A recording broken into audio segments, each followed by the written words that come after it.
Yo, what is good, everyone? Welcome to Dana White's Contender Series, Season 8, Week 2. Watch and bet along. As always, with my man Gaff for one more round fights. What's up, dude? How are you? Oh, you're muted. I can't hear you.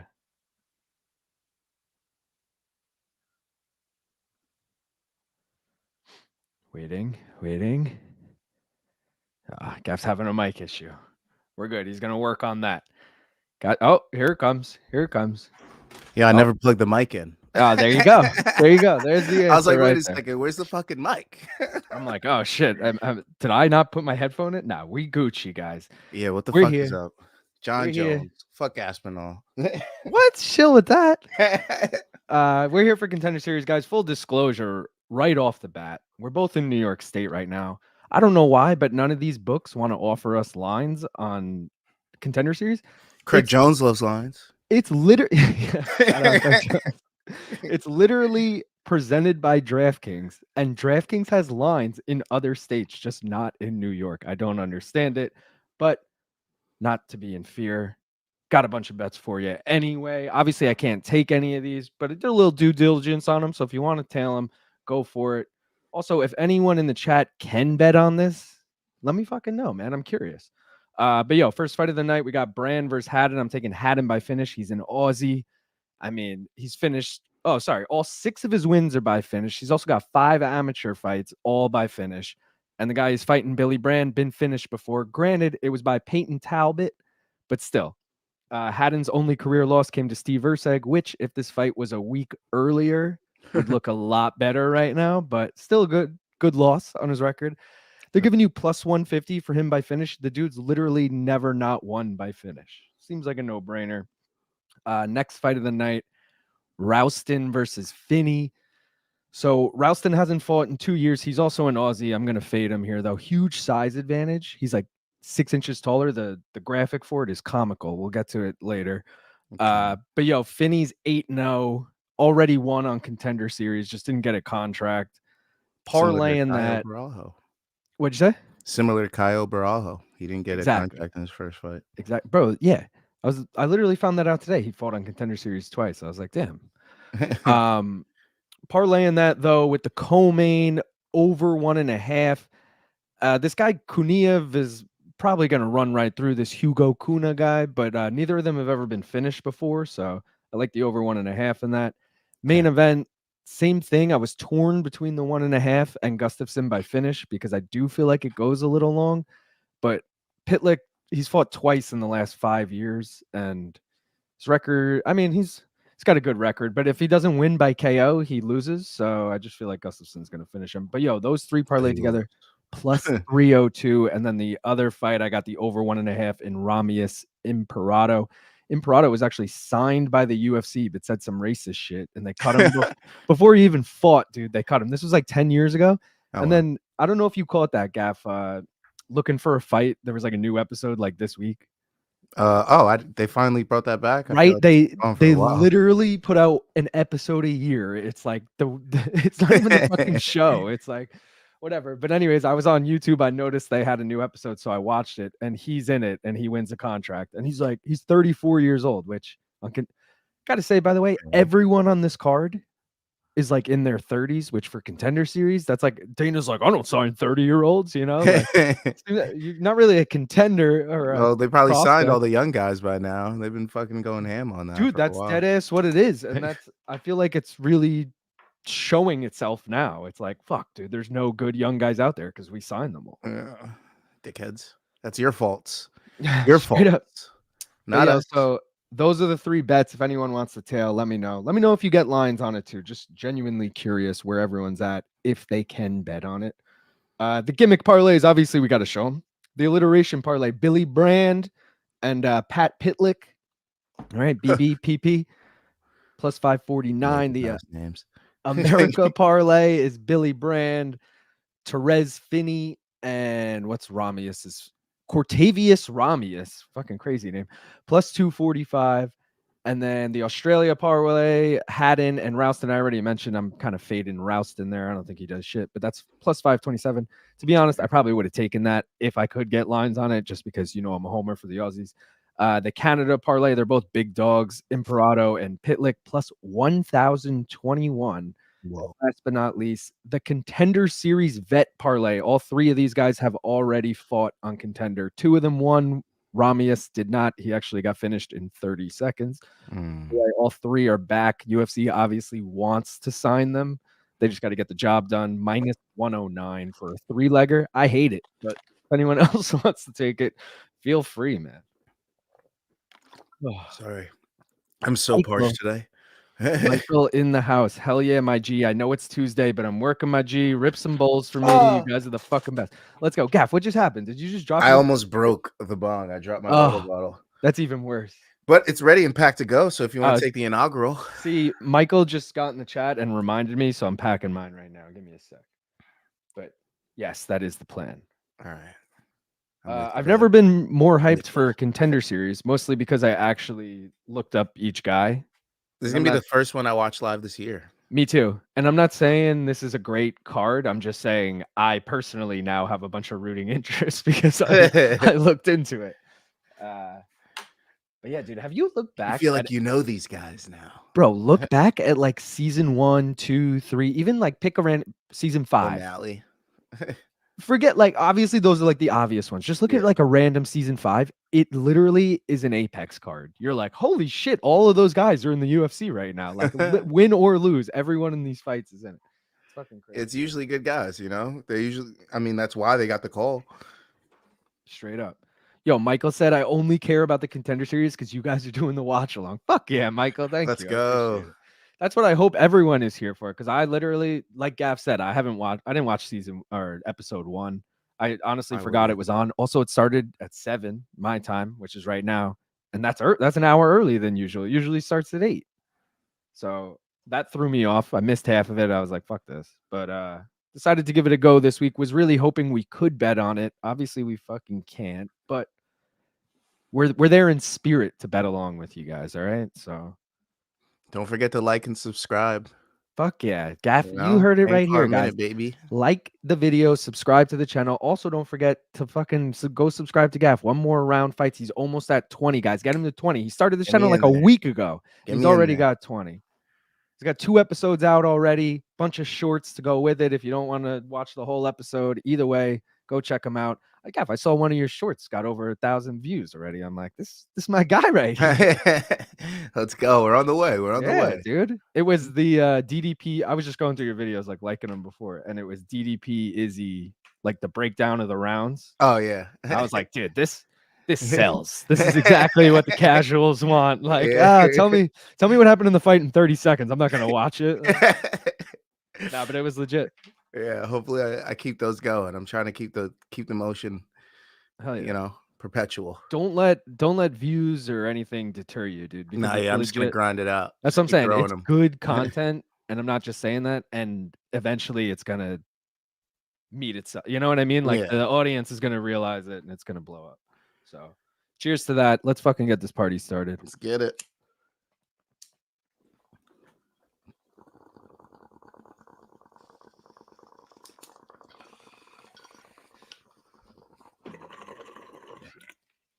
My goal on this broadcast is to fade Yanni the Greek and take over his fucking job.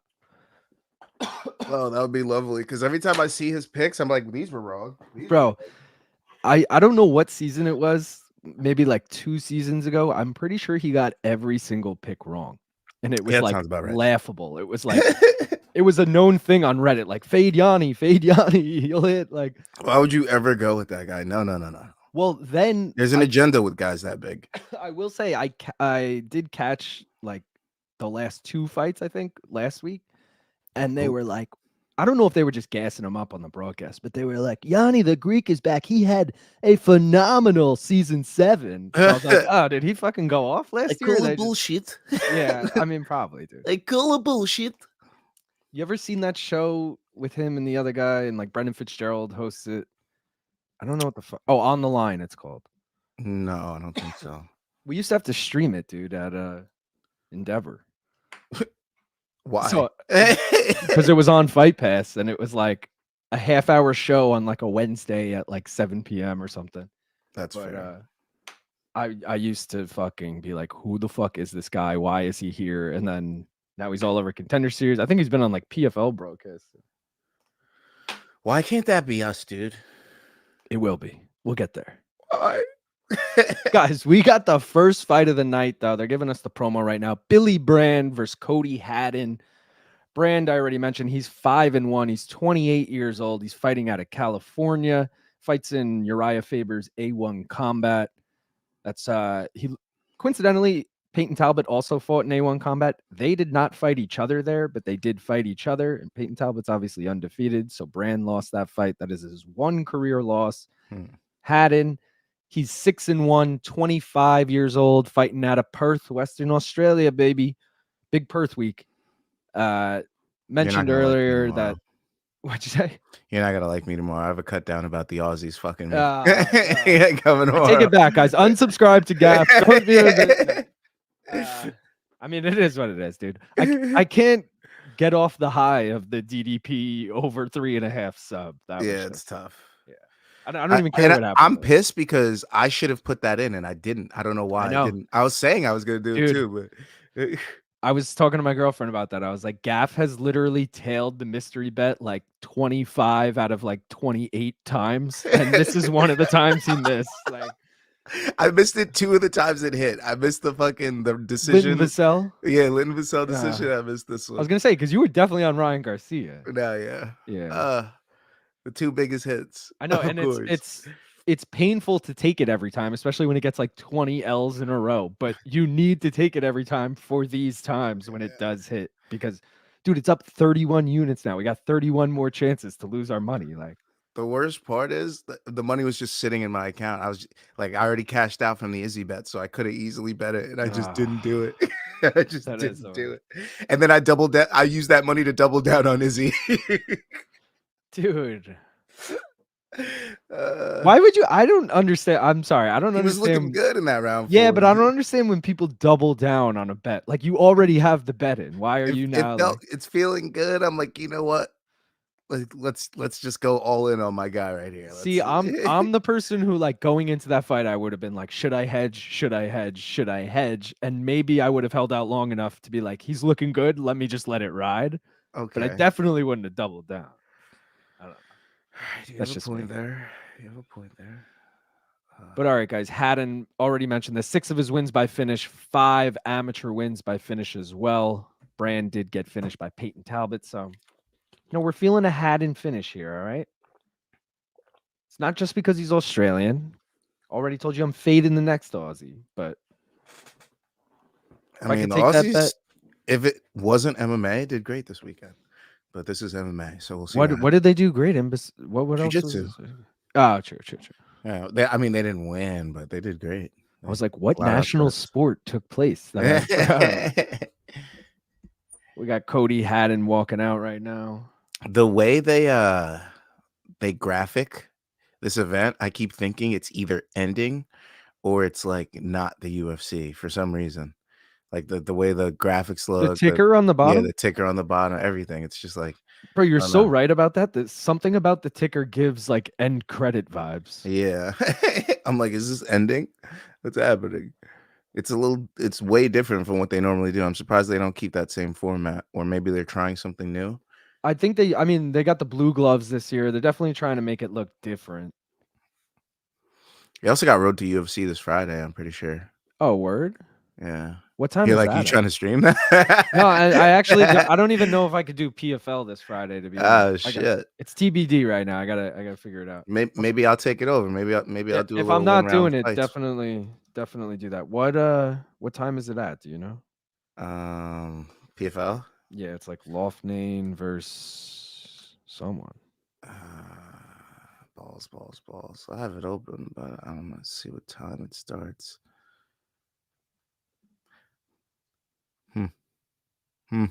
Yeah, I don't know. Either way, if it's late enough, like if it's like 9 p.m. again, I could probably swing it. But if it's early for whatever reason, might be a problem. Oh no, I'm looking at 23's playoffs. Bro, do you know the Apex card this weekend? You know what time the main card starts? What time? Fucking 10 p.m. What is that bullshit? Whoa. I Why do think we have a because they're at the Apex, so I don't give a fuck. I know, but they've done 7 like, the last 2, I feel like, have been 7 PM main cards, which I kinda love. 10 PM main card. For PFL? Is it it's Washington, right? Yeah. Yeah. Lofgren. Oh, Yep. word? Alright, so I Yeah, might 10 actually be PM. able to do that. Yeah, 10 PM card. Main card, 10 PM. Yeah. Alright. And then we got Saturday, obviously, the UFC. It's for an Apex, I don't wanna say it's a good card for an Apex card, it's not. It's a good parlay card. But it's a good, like there's some good fights on it.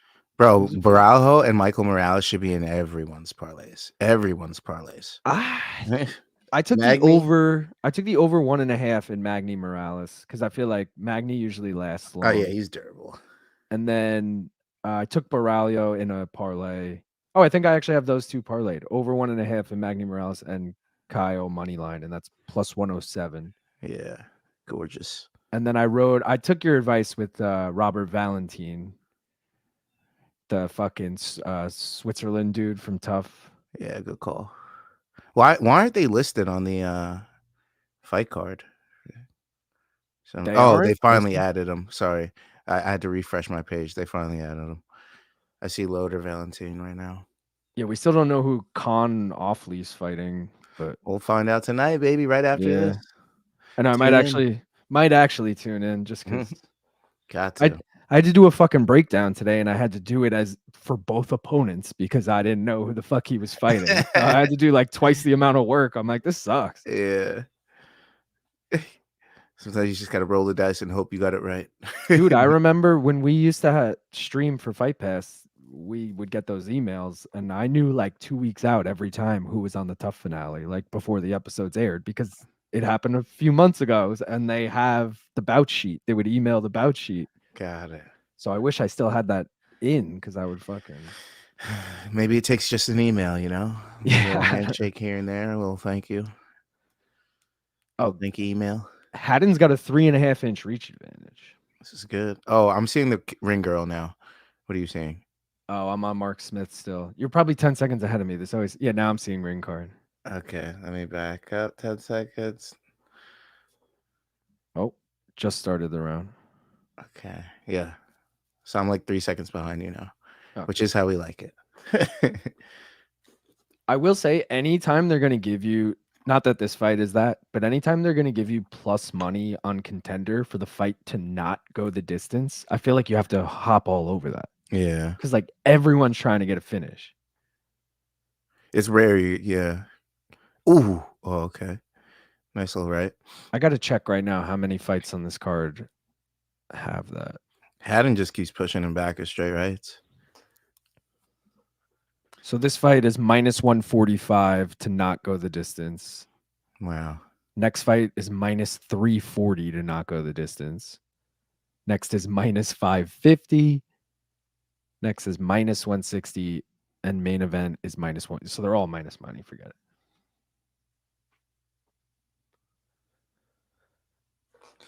And minus the fun. We need some pluses. We need some money makers. Why not more money making bets out there? Let the people win.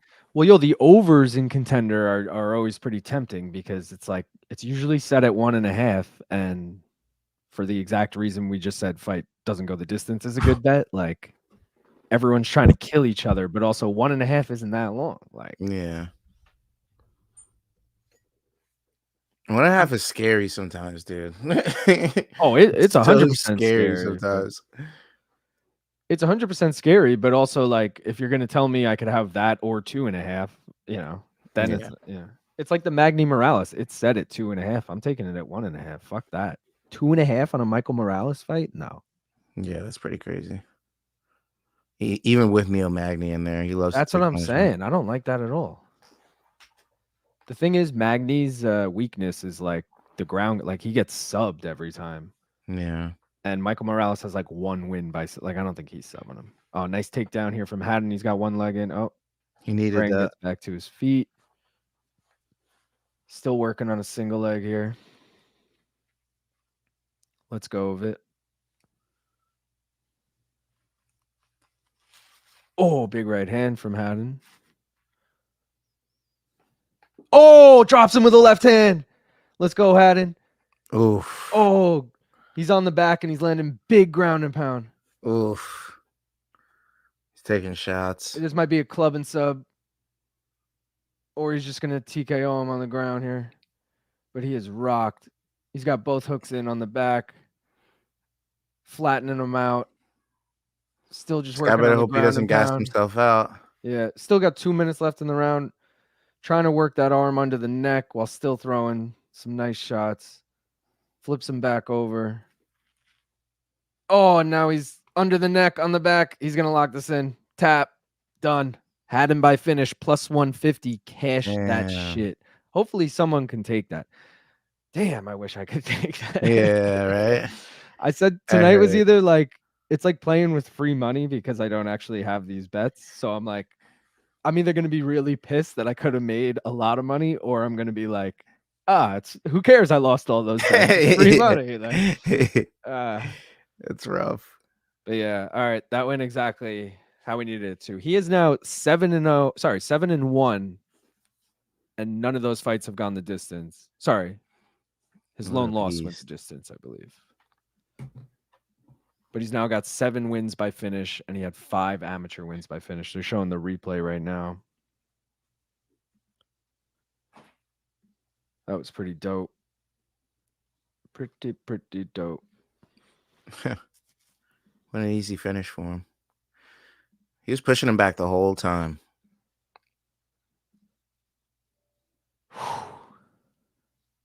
And locked it in. That was deep. Perth, we got a new prospect, baby. Yeah, don't disappoint me like the other ones. Cool about. No, well, Perth's been killing it besides Steve Urseg, because Perth is JDM and Urseg right now. And now this dude. Everyone else that you like, Kulabal's New South Wales, Ty is New South Wales, Jake Matthews is Victoria. Not that he was on that card, but Wilco is Tasmania. Wilco. Bastard. Wilco. Cody Haddon, baby. Looks like he didn't even fight. You know, of all the things I did search on all these fights, I didn't fucking look up what weight classes anything was. What weight class was this? That is a great question. This I don't want to go on SureDog because my page is... Yeah, I got Tapology. Where's this motherfucker's weight at? 135 bantamweight. Oh, the little guys. I thought it was going to be flyweight for a second, and it makes sense because he yeah, we should have known that. He fought fucking Steve Urseg, and the other guy fought Peyton Talbot. So what a fucking fight. You got to fight that fucking beast. That's what I'm saying, dude. Great resumes, though. I will say, like, for lack of name value, at least to me, I didn't know any of these guys. Great resume on both of these guys. Yeah. Like, one loss to a really good UFC guy. Like, damn, all right. I don't know where you stand. Like, appreciate them for what they're doing out here. Yeah. At least they got good matchmaking. And an early finish, too. Yeah, what's the pace on these? Do we go right into the next fight, or do they bullshit for a little bit? We get obviously the interview bullshit. Then they'll show him like selling with his family and team or whatever for a minute or two, and then they should go right into the next promo. It takes a minute for sure to get going, but are we doing a mystery bet tonight? We can't. I mean, I don't know. We can't, so it's stupid to me. And B, I don't even think for the people who can bet on this that the books offer same game parlay or anything. Like, sure, you could maybe take a guy by method of finish, but I don't. I don't want to do it. I take the mystery bet, baby. I gotta get hyped for the mystery bets. I'm not gonna get hyped if it fucking hits and we're not even in on it. Yeah, true. Damn, I can't believe I missed the boat on this one. It's so unfortunate. But yeah. Keith saying Finney by KO round 2. I also did I take the finish on this? Yeah, I took Finney by finish. So I agree. Rowston is a really tall Aussie, and I'm half Aussie. I usually root for the Aussies, but dude hasn't fought in 2 years, and it's not a good sign. He was supposed to fight on Contender Series last last season, and he withdrew for undisclosed reasons. So I feel like he might not be like prepared. Yeah, that story usually doesn't end well. Yeah. You know. I mean, I know nothing about the guy. I'm just making this like making my own storyline in my head, but you're right though. Yeah, it's not something I want to bet on.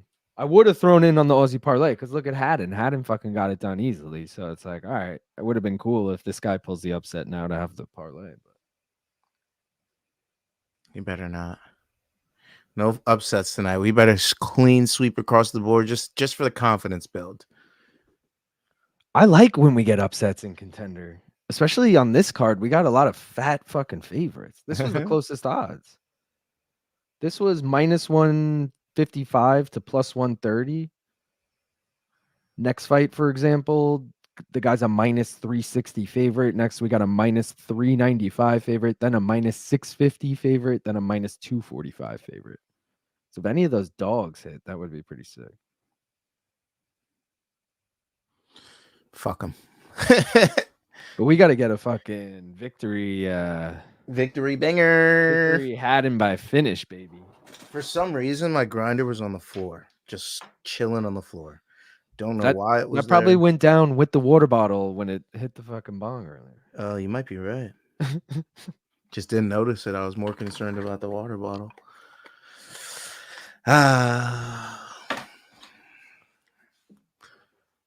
Yo, Kyle, what do you think he does to Cannonier this weekend? All right, so here's one thing I realized when breaking it down that I'm nervous about after I already like committed to picking Kyle is Jared Cannonier only loses to like elite strikers, and I mean like Izzy, Whitaker. Granted, he just lost to Imavov, which I don't necessarily think he's an elite striker, but he's definitely a really good kickboxer. He beats really good wrestlers. He beat Vittori. He beat Derek Brunson. It's like Bohalio's going to wrestle him. If Jared Cannonier just stuffs the takedown, are we like fucked? I think Jared Cannonier gets finished by sub. I hope my theory is it ends in under 4 rounds. Like unlike most, it's going to look like the Whitaker fight. Cannonier Whitaker. Which was only 3 rounds, right? Or was that 5? It might have been 5. Cannonier broke his wrist in that fight, though. Exactly. He's breaking something, baby. Dude, I hope Bohalio just fucking goes out, shoots on him, and subs him in, a round or two. But fighting nerds, baby. All you gotta worry about is fighting nerds. Just know that that's the team. You'd be like, oh, I'm betting on the fighting nerds guy. Yeah. That's all you gotta do. This year is the year of the fighting nerd. You're not wrong. I mean, I already made the bet. It's not like I'm changing my mind now. I'm just saying, when looking at it, I was like, fuck, man, people have a point picking Cannonier. Yeah. For the odds. All right. Cheers. This is for Haddon by finish.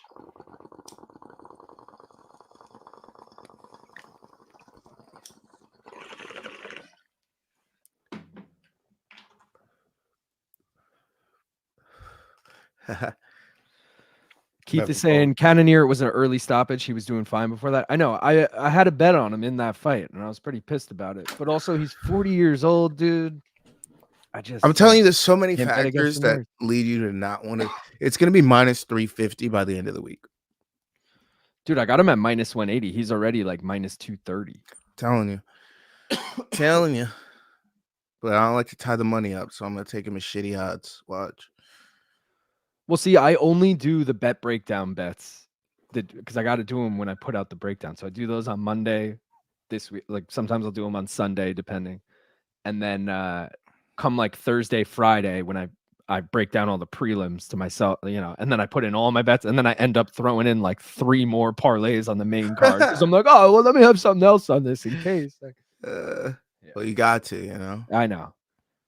But I will say I've cut back a lot on betting on pretty much any other sport. Like, I'm baseball is so mean. I hate baseball. Bro, I'm so over baseball. Like, I will still throw maybe 1 out a day, but like, I'm not putting too much time and effort into it anymore. I'm literally just like, because they'll give out those like, here's a boost for a 4-leg parlay, and I'll literally just pick like 4 random overs without doing any research, anything, and just wing it. And I always miss by like 1 leg, and I'm like, it's still worth it for the one time it hits. Yeah, I don't know. Bro, it's so rough. I'll do a lot of research. Like I'll be researching the guys' last 2 weeks.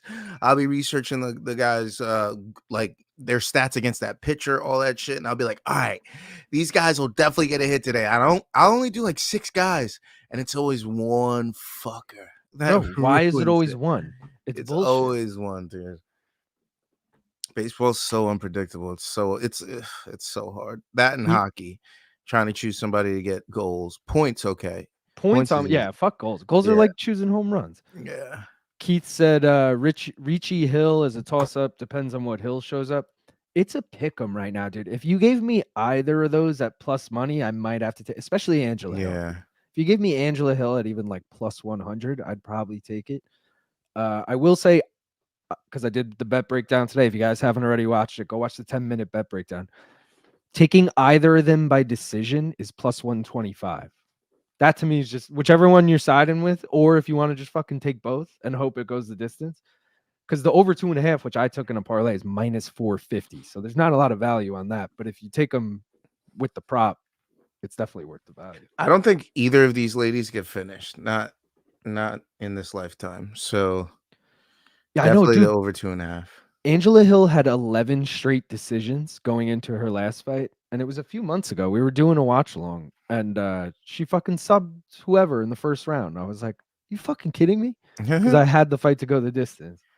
So she makes me a little nervous now as she like gotten the taste of finishing, and she's like, "Oh, I'm coming to take care of Baby Shark early."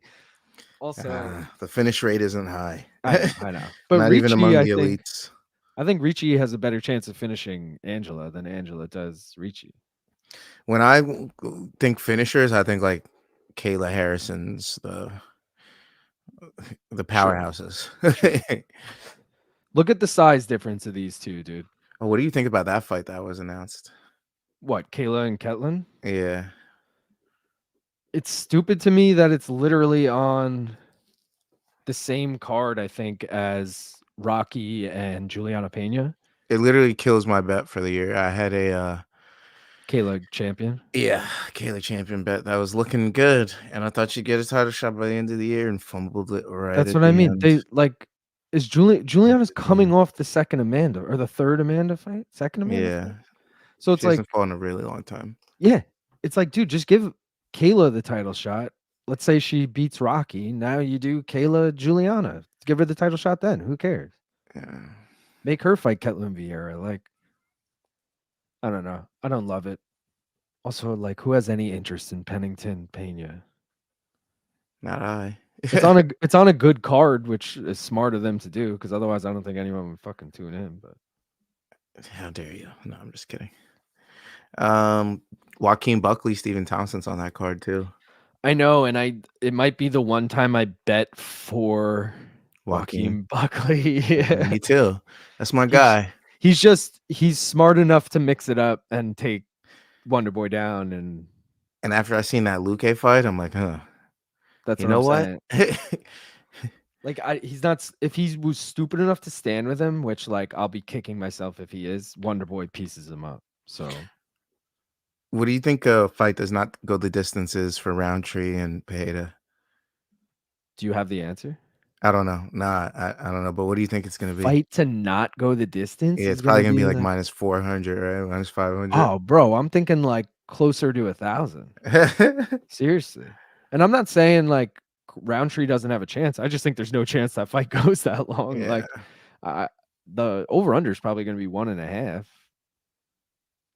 And it probably doesn't hit that. I've had really bad luck with Alex. I always take over 1.5 on Alex Pereira fights, and he always hits the under. So yeah, it's upsetting. Yeah. And I can't ever take a minus money under. That's like, what? Yeah. You like, feel so locked in. You're like, fuck, I really have to believe in this right now. But you'll feel so stupid when a plus money over hits. It's like, of course they weren't going to finish each other that quick. Like, what the fuck was I thinking? That's how I always feel. Like, I'm definitely more of an over guy than an under guy. Both fighters are in the ring. Oh, sorry, the octagon. What am I saying? The smart kid. Oh, no, sorry. We are covering both this 29. Finney is 25. As I mentioned, Rowston 6 inches taller. Only a 2.5-inch reach advantage, though. He's a huge dog, minus 360, plus 285. But I mentioned he hasn't fought in 2 years. What else I got about him? Oh, I meant he was supposed to be on Contender Series, whatever. He's won 5 in a row by stoppage. And here he goes. And here he goes. I feel like Finney's going to be able to take him down real easy. I mean, he's basically at his hips already. Oh, and right like that, he gets a single leg, takes him down.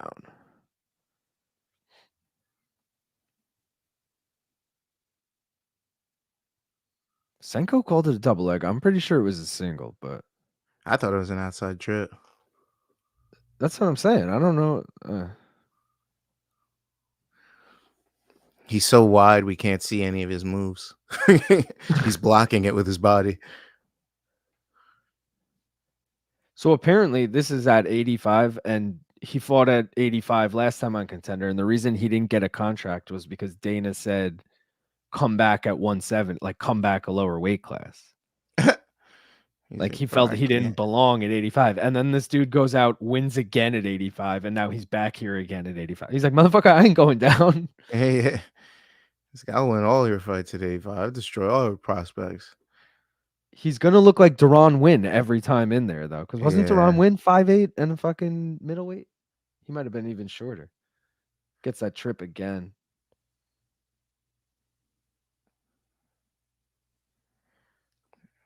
There's not a lot of DCs out there. Short guys for the weight class and stocky. True.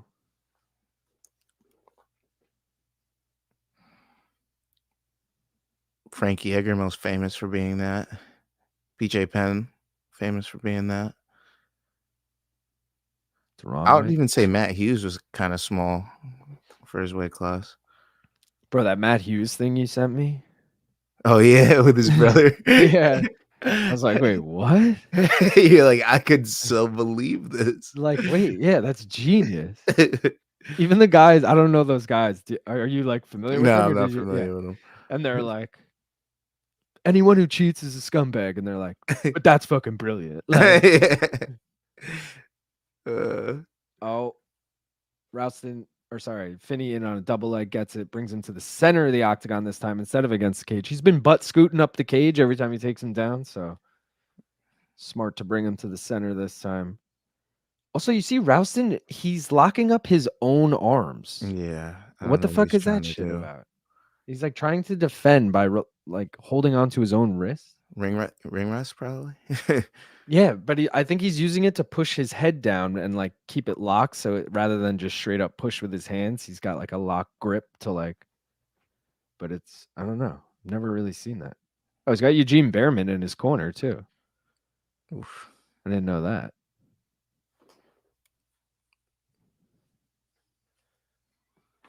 It's like Izzy lost, but we're gonna win.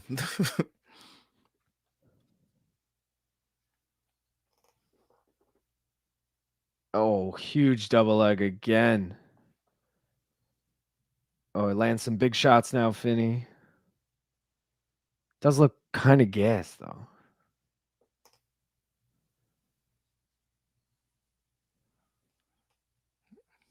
It's a lot of weight to be carrying around. Not loving this finish anymore. It's only round 1. I know, but especially Behrman in the corner, yeah, I don't like that finish. Yeah. Maybe getting well, wait, Behrman in the corner, getting finished. I mean, maybe it's the theme this week. Oh shit. Well, I guess not actually, because Hooker and KKF won. Man. Can't believe that happened.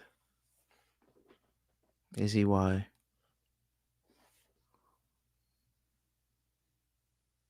If Rowston was like slick enough off his back, he'd throw up a fucking triangle. Oh, thought he was about to right there.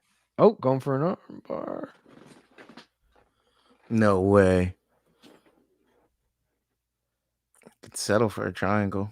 Bro, that's what I'm saying. It looks like he only knows how to do an arm bar. He's like, but he's got those lanky ass legs. They're perfect for this. against a short, stocky guy. You lock that arm in there. Yeah, the go-go too. Oh, transition into the armbar again. Oh, Finney gets out of it. Makes him pay for it too. All right. I mean, that was probably a Finney round, but also it's not all lost hope for Rowston, you know? It almost seems like Finney's got nothing but taking him down and laying on top. Like he can't do any offense once he gets him down. Yeah, he took his worst already. And at least Rowston was just working for arm bars there. I think he should have thrown up the triangle, but what do you think I know? Izzy's there? I doubt it just because he just fought in Perth. Maybe if like that fight was stateside, I think he would have stayed, but Free excuse to go gamble in Vegas after some wins. yeah, but also like he just took an L. He's probably just like chilling at home. He doesn't want to be out in the public right now. Yeah. Or he's like somewhere else getting paid to fucking Especially be in Vegas, some assholes. Izzy, you lost me Yeah, money. yeah. Fuck you, Izzy. I'm one of those people. Yeah. Round 2. I'm thinking an early shot from Finney.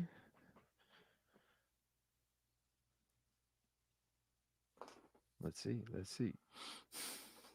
Oh, nice jab from Rowston. Overhand right from Finney. Right hook from Rowston. Another overhand right from Finney. Front kick from Rowston. Oh, and there's the shot by Finney. Going for a double leg. Rowston defends it well.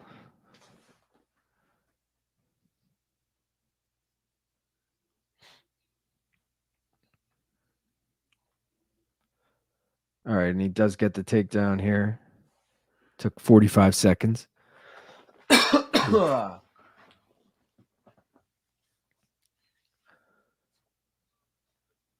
Sean Bitter scored at 10-9 Finney. Solid wrestling on display. Shout out Sean Bitter. He was in the chat once. Oh, Bronstetter saying, don't be shocked if Rowston gets that round. Finney barely landed any strikes of substance. Rowston did the better work standing. Interesting call from Bronstetter there. Wow.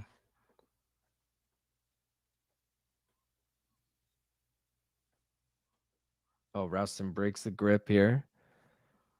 Time to It's turn not the good for tide. Finney. Bro, I'd be so hyped on the Aussie parlay right now. Like, I feel like the momentum is shifting. Oh, it lands a nice straight right. There's still more than half this fight left. He could easily win this round. And Yeah. This is good. This is looking good for the CKB parlay. No, I'm kidding. yeah. But I need Finney by finish. I'm going to be bummed if this goes to a fucking splitty or unit, whatever. Any type of decision. He got taken down again. Yeah, nice takedown. But it seems like he uses all of his energy to get the takedown, and then once he gets it, he is so gassed that he just lays there until Rowston works his way back up, and then he's like, all right, I'm ready to take you down. Yeah. I've regenerated my energy. Yeah. Takes me 45 seconds to get the takedown and then 45 seconds to rest. Rowston, do the same and explode to your feet and then land a knee. I'm now on Team Rowston. When are grounded knees or whatever becoming a thing? Isn't that soon? What do you mean? Where you can no longer put your hand down to be a grounded opponent? I don't know. I've been playing with that rule for too long. They approved it, but they like said it'll be starting on this event, and Dana just said it again recently. I don't remember. I feel like it's like the next pay-per-view.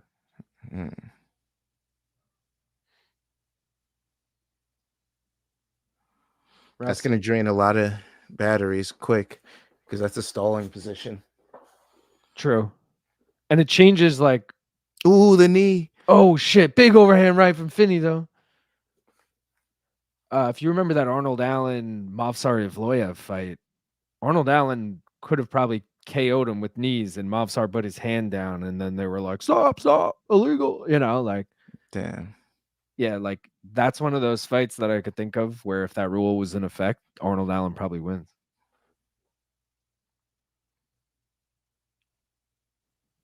But I'm cool. I had Mavsar by decision in that. Over 1.5 in this, I want to say was plus money. No, it was minus 135 still. Really?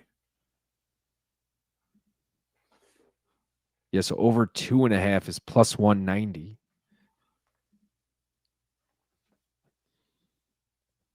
Oh, come on. Come on, Finney. Lands a big left, but then he fucking goes back to wrestling, man. Probably gassed again, so he Yeah. he gets this takedown though.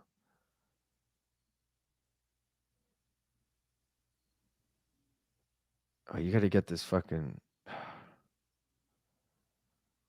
feel like he's got to try and jump the back while he's got him down low there.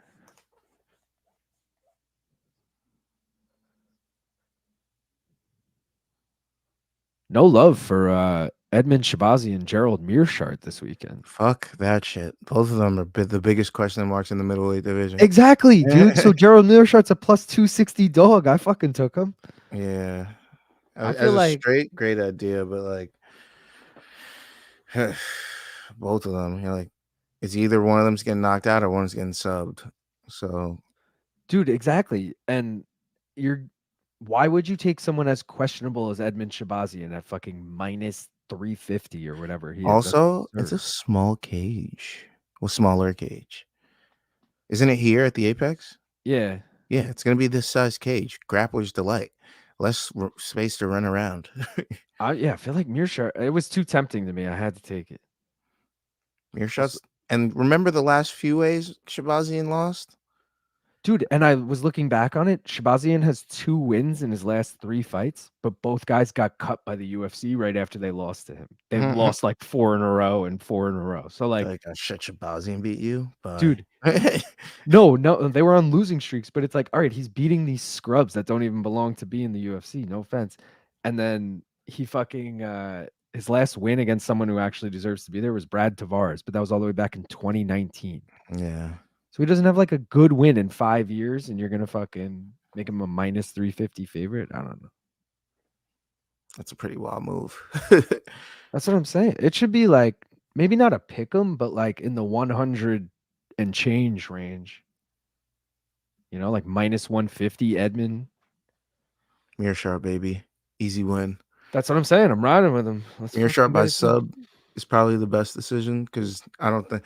Well, TKO might happen too. I could see Shabazian just being so tired, he just gives up and then he's just getting fucking hammered. Dude, and Mearshart's 36 wins, 32 by finish. The dude literally pretty much only wins by finish. Maybe just Mearshart by finish. Yeah, but see, you know me. He's a fat dog already. I'm not even going to risk it just in case he Yeah. wins by decision. It's not worth it. Shabazian has the fucking performance of his life staying alive. Yeah. Shout out to Dave. What up, Dave? He said that was a close second to the main event. Oh, Mearshart Shabazian. Yeah, dude, I'm hyped for that fight, honestly. Feel like Gerald is live, dude. Edmund sucks. Line's way too wide. Hell yeah. Agreed. Got to go with Gerald. Fuck yeah, Nick. Easy money.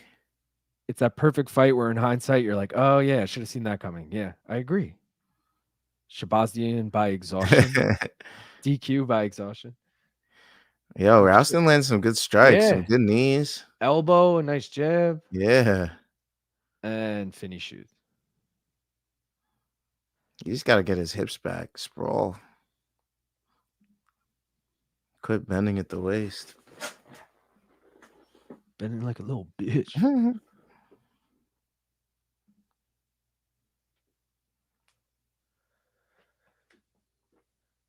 Come on, Torrez. That's what people are yelling at him right now. Come on, Torrez. Should be landing elbows. Why is he not landing elbows to that guy's head right there? That's crazy. Rowston? He's trying to. His arm's just there to elbow. He's got long ass arms and yeah, there you go. But why are you doing the hammer fist, bro? Elbow. Are you not allowed to elbow? And he's going for a ride, and Finney takes him down. Are you not allowed to elbow in Contender Series? No, you definitely can. What's up with these guys? Maybe he's coming from PFL regular season now.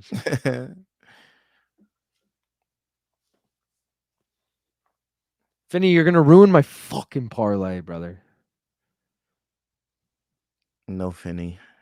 Finney, no Finney. Dude, this is 15 seconds away from hitting the over 2.5, which was plus 190. Should have taken that shit. Also, I almost took the over 1.5 in this rather than Finney by finish, but I was like, nah, Finney probably finishes him. It's Contender. If I seen Eugene Behrman in his corner, I would have been like, oh, the other guy by decision, if anything. Interesting. I just wouldn't think he'd get finished. Like when you see a really good coach in their corner, I'm like, oh, this guy's well trained. Like if I see Mark Montoya or fucking Eric Nixick in their corner, I'm like, oh shit. All right. So you're saying, oh shit, he's got an armbar here. Finally transitions to a triangle. Dude, if he wins by triangle, I get all the credit. I'm his coach now. I fucking get that. How do you give it up? Oh. Fucking slipped right out of it. Enough. His legs are so big and he's so small. He's like, motherfucker, that wasn't even locked in. Swoop. Yeah. He got out pretty easily.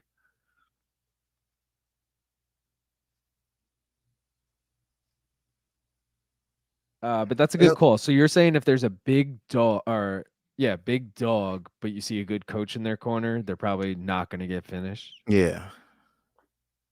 I'm like, all right. See how that works out.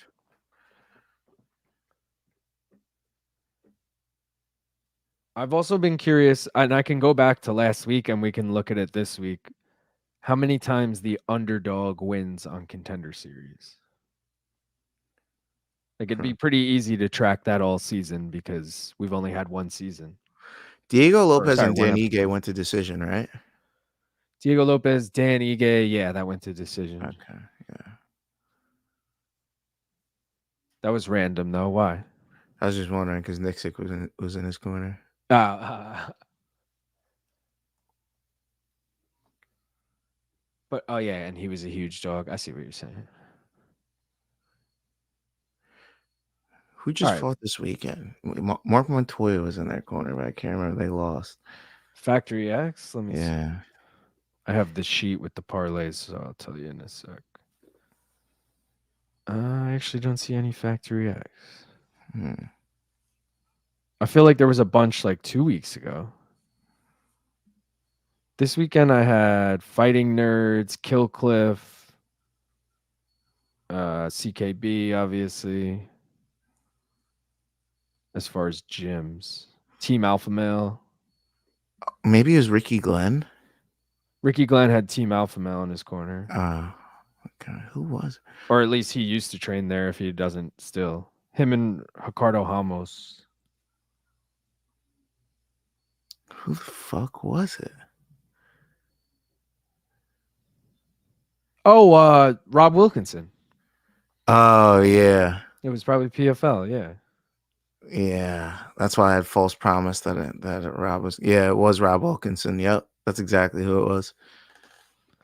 All right, Finney by finish fucking blows my parlay. But Finney, no Finney. These bets aren't even real because I can't fucking bet on it here. But yeah, we did hit on the first fight. If anyone tailed that, congrats to you, man. Haddon by finish plus 150. I could find something else for the co-main and main just so if anyone wants anything, we could try and find you some plus money bets. But the next fight, I took the over 1.5 at plus 140. Very nice. So that's what we're going with. It must be a fucking barn burner. 1.5. Michael said it's Tuesday and I can't wait till the weekend to rip for bowls of fire with my G's. Let's go. Looking forward to it. Dave said you're not burning tonight, Michael. He said earlier he was at work, Dave, so I guess he can't. Poor man. Can't smoke at work. No, just kidding. Nerd. I remember my first beer. No. Yeah, that cigar the other day was so sweet. It was nice. It was a little old. It tasted a little charred, but it got the job done. What kind of sweet are we talking here? Like fruity? No, just dope.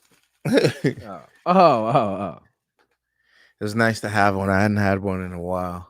So I was like, oh, this is perfect. I don't really fuck with cigars, man. I'm always like wasted at a wedding and I'll be like, yeah, I want a cigar. And then I'll take like a few puffs and be like, yeah, fuck this. Let's go. I got a wedding in a couple of weeks. I gotta go to. That'll probably be my next cigar. Is that on a Saturday? Oh, did this dude just get his brown belt I think it's for on a not Thursday. getting the sub? Yeah, that's annoying. He got a brown belt for wrestling. 11 takedowns though. Did you see a sub attempt? I didn't see one. Yeah, no. I didn't even see a head and arm choke attempted. Let's check the parlays for a sec. The alliteration parlay, dead. America parlay, dead. Australia parlay, dead. Canada parlay, coming down to this fight.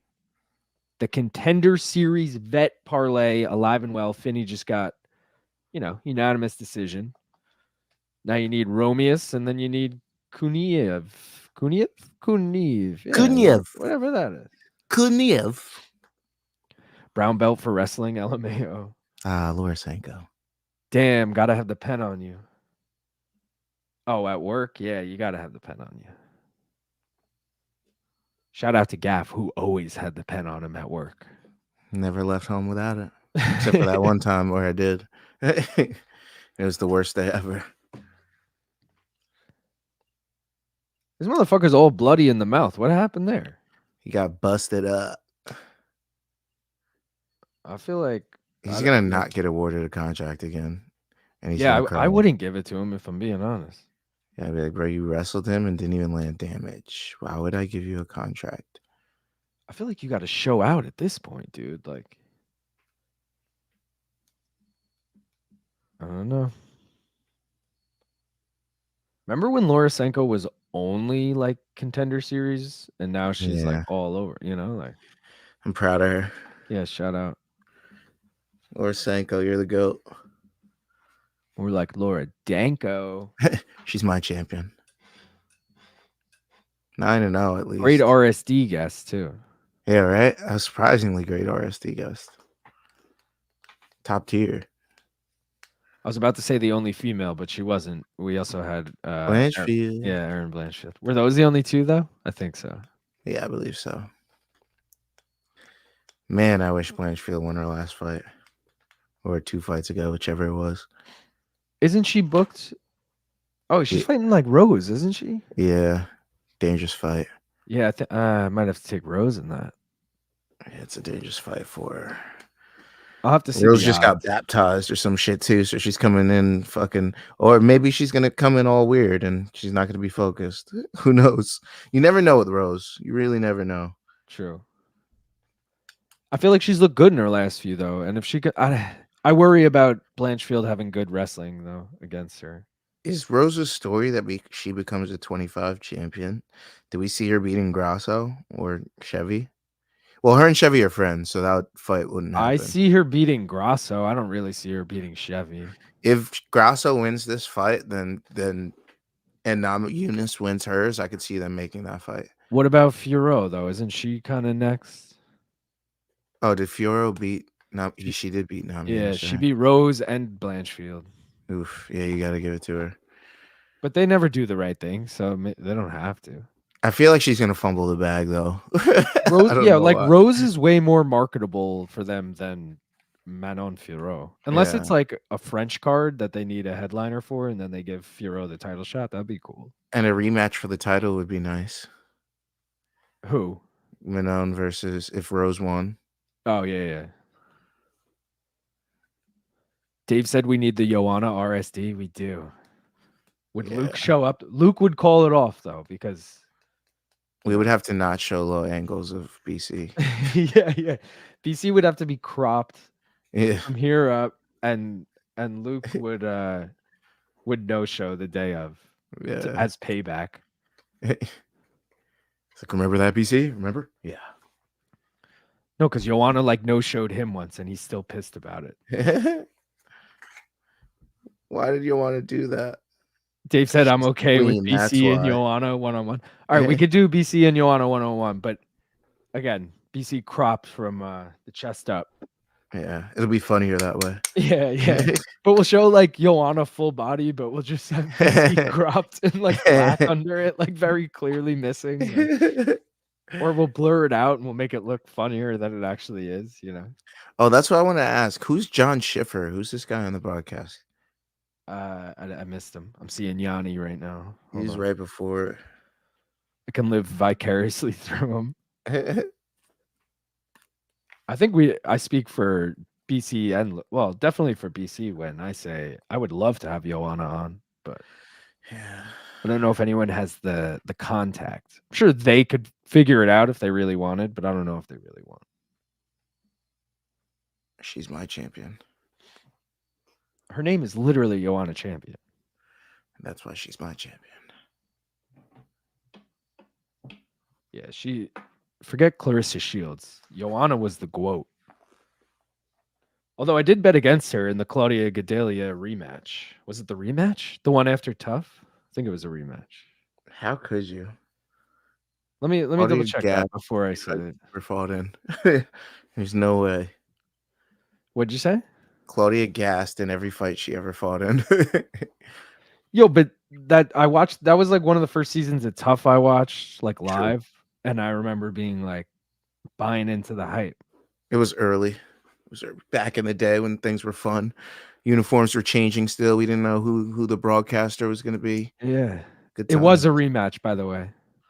Good so times. They fought first in 2015 and 2014. Joanna won by split decision. Oof.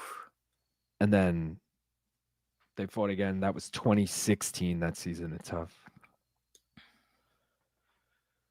I miss the old Tough. She used to get wicked. I just miss the quality, just like I was saying about Contender. I mean, maybe I'll eat my words in a few years, but I was just saying to Gaff earlier, you look back at pick a random season early on in Contender. Not too early because that's obvious. Yeah. But like season 4. Just pick a random card and it literally looks like an Apex card. Like if there's 10 guys on every card, like 7 of them are in the UFC right now. And you're like, oh shit, this is actually stacked. Like your brain's like backwards now because we really just have a bunch of Contender Series guys in the UFC. When you look back at that, you're like, this was like a UFC caliber card. It's like, in the future, you'd be like, holy shit. Yeah. But like these cards right now, we're like, who the fuck are these guys? But we might look back in a year or two and be like, dude, that was a stacked week. Yeah, we'll probably look back like Joshua Kulabau on the prelims. Yeah. But I don't know about anyone else. I look back Casey O'Neill. Or there'll be a fight card and I'll be like, who the fuck is this guy? He must be debuting. I've never heard of this guy. And like he won on Contender Series like a month ago. And I'm like, yeah, I watched that episode. I don't fucking remember this. Like I literally never remember them. Maybe I'll remember these guys. It's hard. It's a large roster. Large roster. Yeah, dude. It's lots of motherfuckers on there.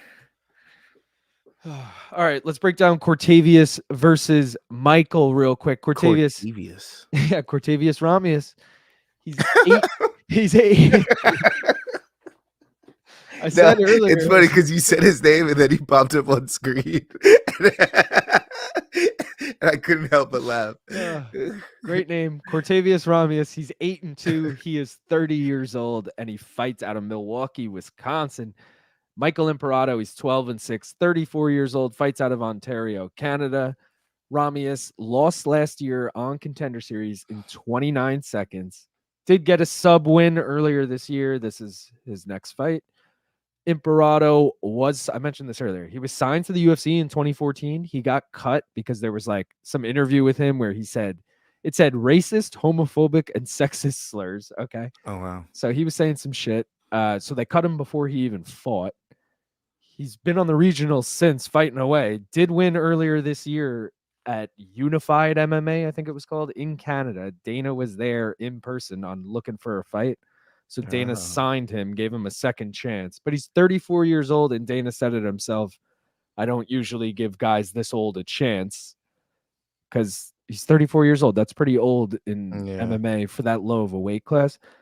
Dana says that, though, and this main event we got going on is a 33-year-old versus a 35-year-old. So I don't know what the hell that's about. But anyways, Imperato's 34. I like Romious by finish, but it was minus money, minus 225. 7 of his 8 wins are by finish, and Imperato's been finished 3 times.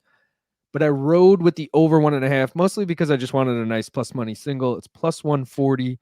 Romious has only hit it twice in 10 fights, but Imperato's hit it in 2 of his last 3. And I was kind of like, both of these guys are tough. Maybe it goes a little long. Meanwhile, one guy got finished in 30 seconds last time, but Did your feed just freeze for a second, or was that just me? That must have been you. I'm good. I wonder if we're synced up now. Maybe. I hope. Let's go Canada. Let me know when you see the crowd shot. Yeah. Okay, and now crowd shot's gone? Yep. All right. I love You're it. in sync? I think so. Let's go. I got like booted back to your time. We got to take a losing bong hit for Finney. Losing binger.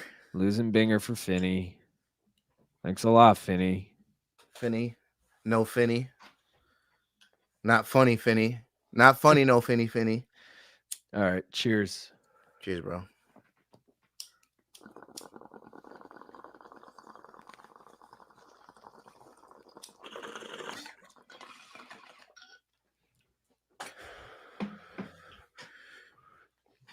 It's smoky up in this bitch. Yeah. Let's go Romulus, Terrius, or Octavius, Cortavious. Romious. Octavius? Octagon, Tavius, Rhombus. Octagon, Smart Cagius. Octagon, Smart Cagius, Rhombus. It sounds like a Key and Peele, like an MMA Key and Peele skit. Yeah, like the lineups or whatever. Oh, that's mad funny. Octagon, Contavious, Romulus, Rhombus versus Octagon, Squared Circle. Squared Circle. What are some other ones? Oh, Triad Combat. Yo, remember Triad? How weird was that? That was like a one-off, right? Yeah, it was a one-off. Thank God, because what is a little tiny triangle? And you get 3 corners instead of 4. That's so dumb. It was like the first of the like boxing MMA crossover events. Maybe not the first, but it was in that beginning era. I bet it was on Triller. Was it? It was, and that was the one that had like Metallica. They paid for all these big artists to perform, and it was like, how are you paying the fighters? Like, is Triller still around? What happened with them? I don't know. I feel like they're like Fanmio, where they like pop up once in a blue moon to do something, but like not really. They come to take a bag and then leave. Yeah, not really pay everybody, and then everybody's like, they didn't really pay me what they said they would. Exactly. Imperato's 3 inches taller, but he's got a 1.5-inch reach disadvantage. Mark Smith working hard tonight. His second fight. He's like, they pay me half for Contender Series fights, so gotta work overtime here. Second fight in 3 fights. There's probably only 2 refs, I guess, since it's 5 fights. They just alternate, I guess. There's a fucking mosquito in here that I can't fucking kill. I still want to know what the rule with that is. How many fucking fights in a night are you allowed to ref? Not judge, but ref. Yeah. Well, judge too. I'm curious. It's probably a union for them, because it's a lot of running around for them too. They're moving just as much as these guys are. You gotta get the fuck out the way. Imperato shoots in on a single leg, gets stuffed. Romious was threatening the guillotine there, let go of it. Oh, overhand right from Imperato. Almost turned him with that shit. Shoots again. Pulls Cortavious on top of him. Ooh. Almost swept him. Yeah. Cortavious doesn't want to go to the ground with him. He's like, get back up. It's a classic southpaw versus orthodox. Trying to get that outside foot position.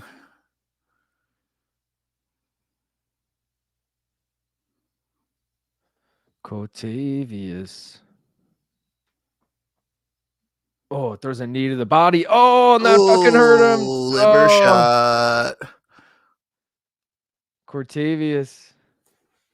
I don't know if he wrapped the toes around. It looked like a knee. You might have been right. A knee to the body. Maybe solar plexus shot. Yeah. They doubled down on liver shot with you. Oh, it was the fucking kick. Those little I thought it toes, was a man. knee, yeah. Those fucking toes. But You'll feel Imperato all 5 of them bitches when it lands. You'll feel all Imperato 5. just pulling him into his guard, and he's doing a good job of stalling here to fucking gain his shit back. Oh, and he tries to transition to an armbar. Let's see how he looks when he stands back up here. If I'm Romious, I'm going right to the body. Oh, and then he's not, and then gets stumbled. I think that was a slip. But okay. Either way, Imperato was firing back at him. Yeah, and pushing him back with the shots. Yeah. He looks like he recovered. That made me nervous for the fucking over 1.5. Yeah, that plus was looking. I was like, oh, maybe they know something.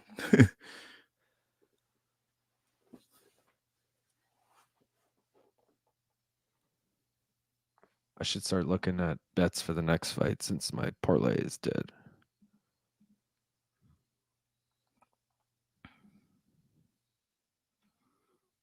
All right. Oh, this striking battle is more even than we thought. Oh, Michael shoots in. Again, he can't get the takedown, so he just pulls him into his guard every time, like right on top of him. It's probably a bad training habit he has. Yeah. Look, I'm better than you on the ground. I'll just pull you down with me and sub you off my back. Yeah. Well, he probably gets like a cartwheel takedown off of that he's not getting because this guy's so heavy. He's trying to reverse every time, but he's just not getting it. And it's like, it looks so stupid in hindsight. It's like, why'd you just pull him on top of you, man? He's going to give away this round and make it 2-0. I mean 1-0, sorry. Yeah, I was gonna say, fuck, is it the second round? I hit the over 1.5. Let's go. Oh, he threw another fucking kick to the body, though. I'd be worried about that. Imperato's getting tuned up, and you could see him like blinking now, like he got stung a little bit. These guys are definitely throwing. I don't know either their background, but like this feels like a striker versus grappler matchup, you know? Like Imperato clearly wants it on the ground. Romious fine keeping it standing.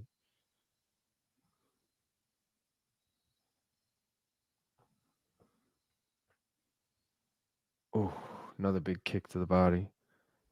Nice inside low kick, but nice combo back from Imperato. Yeah. His kicks are tuning Imperato up, though. Romious just landed another nice combo. These boys both love to get wild in there. Yeah, dude. Just head down. Hook. Yeah. Got some spammers in the chat. Yeah, for real. Saying that earlier, they're just like Romious at one point literally threw like 4 left hooks in a row in like a 2-second span. Was just like boom, boom, boom. Hey man, right, sometimes you gotta stick with what works. Yeah, but that's 1-0, easy, Romious. Yeah. Cortavious. Nick says, feel like Romious is gonna get caught. He could. Yeah. Someone's getting knocked out, I feel like. Like even Imperato, if he's not known for his KOs, is fucking in there swanging and banging. 2.5 minutes for a cash. Yeah, let's get that. It would be a win. If you tailed all 3 bets, it would be a win. But either way, I'm going to come up with 2 for the end. Right now, I have minus money legs, but maybe we could parlay the 2 of them and get something out of it. Yeah, well, I will do that. I mean, not that I can actually do it, but I'll let you guys know. All right, round number dos. Saying that because, you know, UFC Noche on the screen. 2 weeks? 3 weeks? 3 weeks. Yeah, September 14th. Is that 3 weeks? Oh, because we're on Tuesday. Yeah. 3.5, something like that. Sean Bitter scores at 10-9. Romious. One day we're going to get on that. We're going to get on the Twitter. I mean, I don't know who the fuck Dan was. Someone named Dan literally just tweeted. So I think if Maybe you you just got to use the hashtag. I was just gonna say, Gaff. I think if you just hashtag DWCS, you're good. Oh, Imperato finally reverses that position. Now he's on top of Romious in his guard. See, if you spam something long enough, it'll work eventually. Yeah, let's see what his plan is now.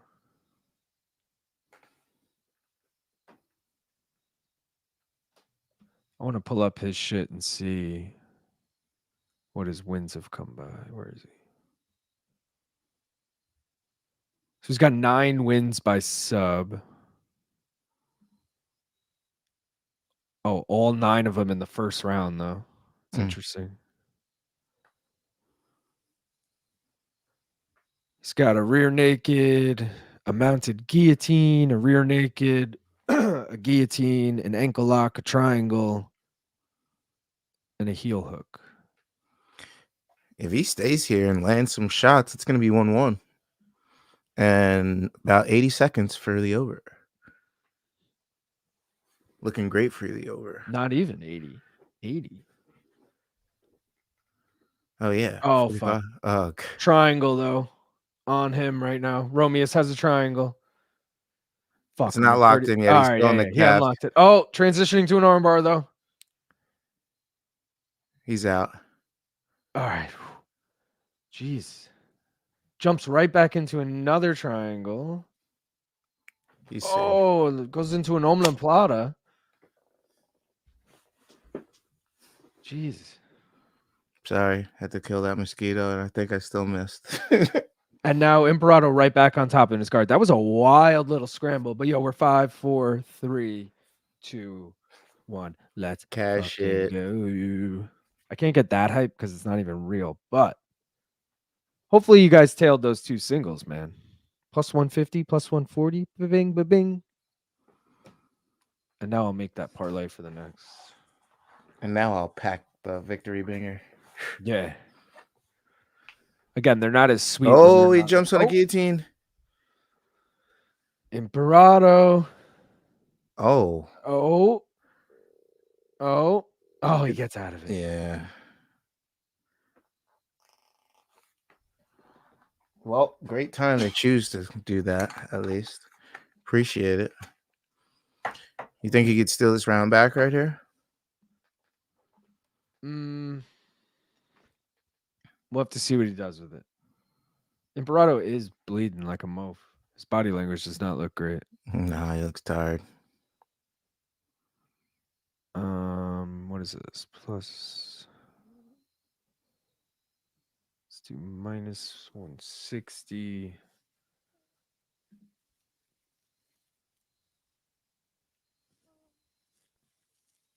And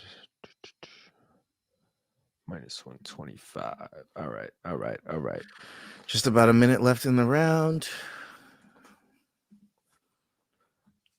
All right, new parlay incoming. Hopefully I can load it in. Oh, snizzle, frizzle, frazz. Hold on. I'll be right back. Shout out. All right, guys. So the first parlay died. I'm going to try and get another one in here. I'll try and keep you posted on this fight in the meantime. Oh, I didn't mean to do what I just did. I meant to go in here first.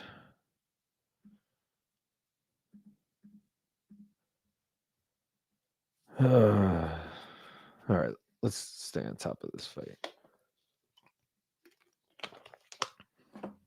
Romious was landing a few shots there. I don't know if he stole back this round. He might have, dude. It might be fucking 2018 right now, Romious. Either way, I knew Imperato was tough. Oh, some big shots here. Oh, and Imperato trying to get a fucking leg lock. It almost looks like he tapped there, but no one said a word about it, so I guess he didn't. But it was the end of the round either way. Getting ready for round number 3 here. Let me try and update this graphic quick. Fight does not go the distance. Gustafsson by finish. Plus 193.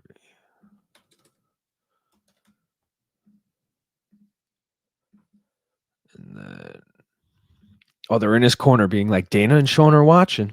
Dana and Sean are watching. Interesting motivation tactic there. Knock him the fuck out, they're saying. It's kind of funny. All right, guys, I got a new parlay for you for the last fight. I'm going to just load it in quick. And we'll get ready to start round 3 here. Just made it a 2-legger now. Obviously, the 3-legger is dead. But still, if you want action on the co-main and main, I got you. All right? 2 for 2 on the singles. All right. Keith's telling me he's thinking Kuniev by decision, Gustafsson by KO parlay. What is that? What are the odds on that? Because the one I'm going to give you goes against that. I know Kuniev and his opponent, Cunha, have both never been finished. But I'm feeling they're both finishers. And I'm hoping we get a finish there. And then I'm doing Gustafsson by finish in a parlay. It's plus 193. I got the graphic for it. I'll just pull it up after. I'm excited to see.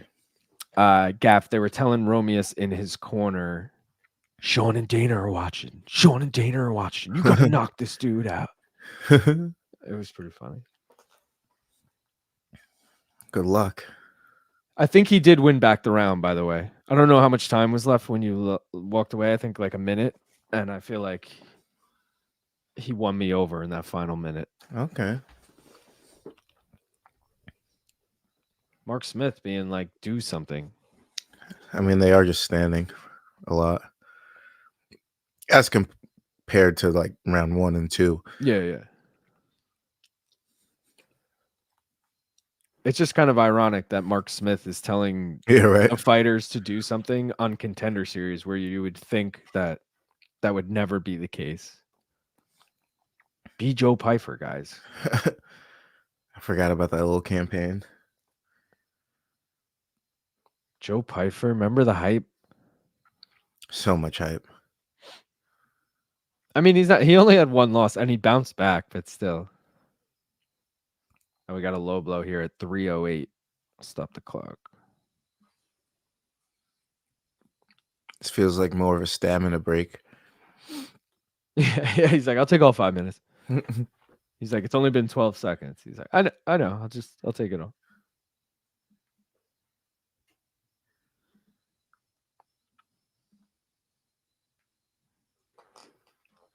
Over 2.5 is probably fat money on this. Oh, they're back in.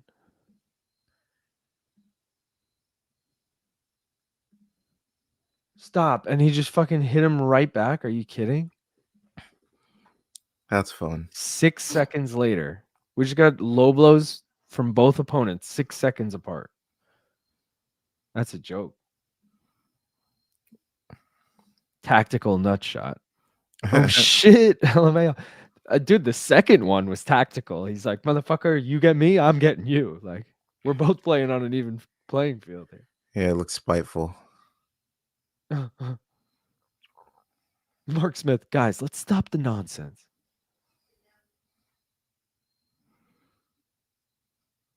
Imagine one of them just comes out and kicks him in the fucking nuts right now. Over 2.5. What was that? If over 1.5 was plus. Dude, did you see that? Yeah, it looked like he was trying to stop it again. I was like, are you fucking kidding me? Definitely hit the body. Over 2.5 was plus 275 and plus, dude, it was plus 350 on Bovada. That's crazy. Oh shit, big right followed by an uppercut from Imperato there. Stumbles.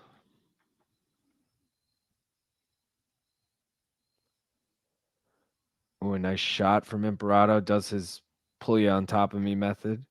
Was that his corner? Did you see their reaction? No, I missed that. Whoever's corner he's in front of just got so bummed. I think it was Imperato's corner. They both like looked away in disgust. Like, are Like, you did the fucking motherfucker. pull into the guard thing again, dude? What are you doing? Like,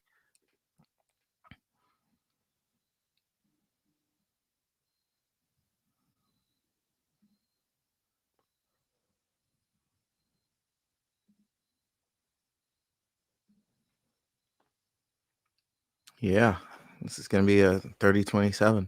yeah, Romious landing some ground and pound now on top. I mean, he was a huge minus 425 favorite. So, what do I have on the bottom? Minus 395. I got like the page with all the books up, so I'm just going through random odds. But either way, huge favorite. Damn. Him by decision. Let's see what that was. +4 probably. +6. Oof. Gull is asking who's winning. Romious is definitely up 3 rounds to none. Couple close calls from both guys, but Romious still winning the fight.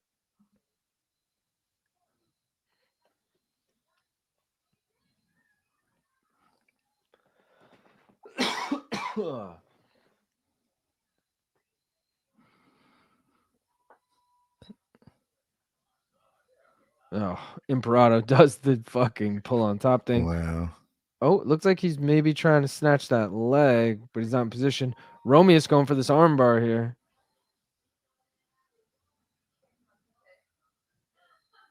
Only got 10 seconds left. I don't think anything's going to happen.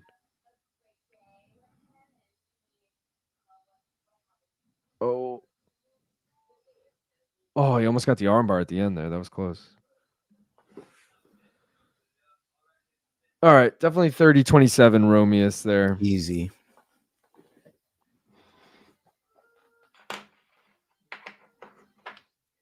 Fucking bullshit. Can't believe it. This went to decision. I know. With those odds.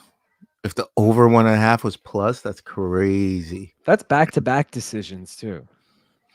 You think we're gonna get a decision night, and then Dana's only gonna give one contract to the guy that got the finish? I gotta get I gotta get a new poll in there for who we think gets contracts. I like that. I like that a lot. We already got 3 winners, so we'll just do a 3-piece. You know what? It's a random Tuesday night. Daddy's gonna take a little edible. Who deserves a contract the most, I guess we'll do, because there's going to be multiple most likely, but what are these guys' names? Haddon? What was his first name? Cody. Cody Haddon's going to get one, especially based on how this fucking night is going. Easy. And he used hands and submitted him, so. True. Cortavious, though, great name. I mean, they might give him a shot. They're like, we can do a lot with that. Yeah. The branding brands itself. All right, guys, new poll in the chat. Vote right now. Who deserves a contract the most so far? Cody Haddon, Torrez Finney, and Cortavious Romious. Romious? Who knows, man?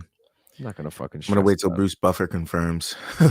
As if he's like any fucking Bruce butchers everyone's. That's why Adesanya was Adesanya for so long.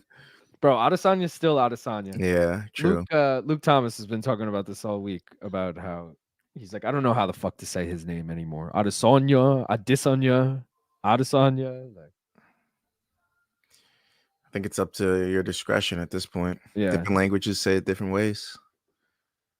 I'm of the belief, because like Izzy went by Adesanya, never fucking questioned it by anyone, and then like a year ago, was like, it's Adesanya, and it's like, bro, you can't change the name now. We've been calling you it for whatever, you know? Like Duplessis and Duplessis.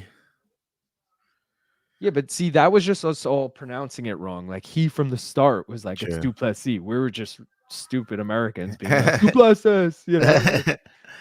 It sounds better too, Drickus Duplessis. See, I like Duplessis. Duplessis.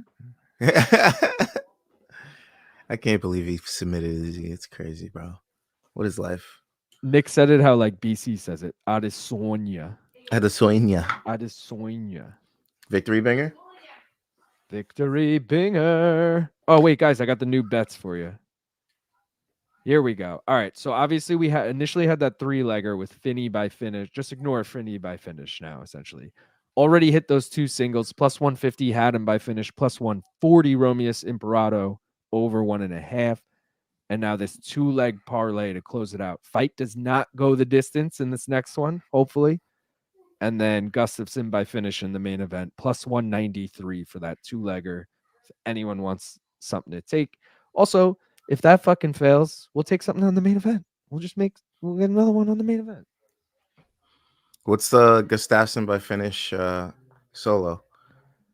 It's close to plus money, so I'm sure if we took the exact method of victory, we could get it at plus money. Let's see. Okay. Gustafsson inside the distance is minus 125. So Gustafsson by KO is plus 120. And Gustafsson by sub is plus 450. So maybe we'll take him by KO at plus 120, worst case. Okay. I like where your head's at. Yeah. Again, guys, I can't take any of these bets. We can't get these lines in New York, which really sucks. I would have just taken the initial 3 bets. I wouldn't be throwing in this extra one now, but because it's not real, we're just throwing them in. If anyone can take them, shout out to you. And hopefully you tailed the first 2. If you want to tail the third, be my guest. Otherwise, definitely go check out the breakdowns on the channel for the UFC bets this weekend because that's where the money's at, baby. And I'm feeling good about this card. All right. All right. Feeling good, baby. Only wins, only wins, only wins. That's what we want. I feel like it's a good card to make money on. Better be. Tired of losing. No more locked doors. Sometimes, like, I feel like pay-per-views are like so hit or miss for me. I either have like a perfect fucking night or I get nothing right. Like the last 2 pay-per-views, I've only gotten 1 bet right. You're right. It's either I do smashingly or it's like, why did I even come out of the gates betting tonight? I should have just stayed at home, made some hot chocolate. But I've mentioned this before. Literally 296 to like 303. Well, I didn't do a breakdown for 303. So 302. Mm-hmm. That like 6 pay-per-view stretch, I went like 18-2 on fucking paper, like something crazy. And now the last 2 I've just done terrible. So there's no rhyme or reason. Shit happens. Yeah, shit happens. Sometimes the stars don't align. Exactly. Cheers. Cheers, brother.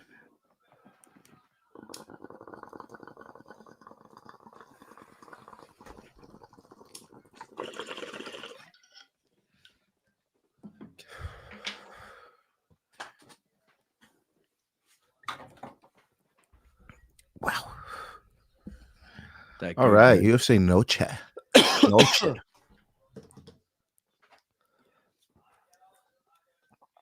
I'm excited for that event because Merab becomes the champion, motherfucker. Oh, let's go.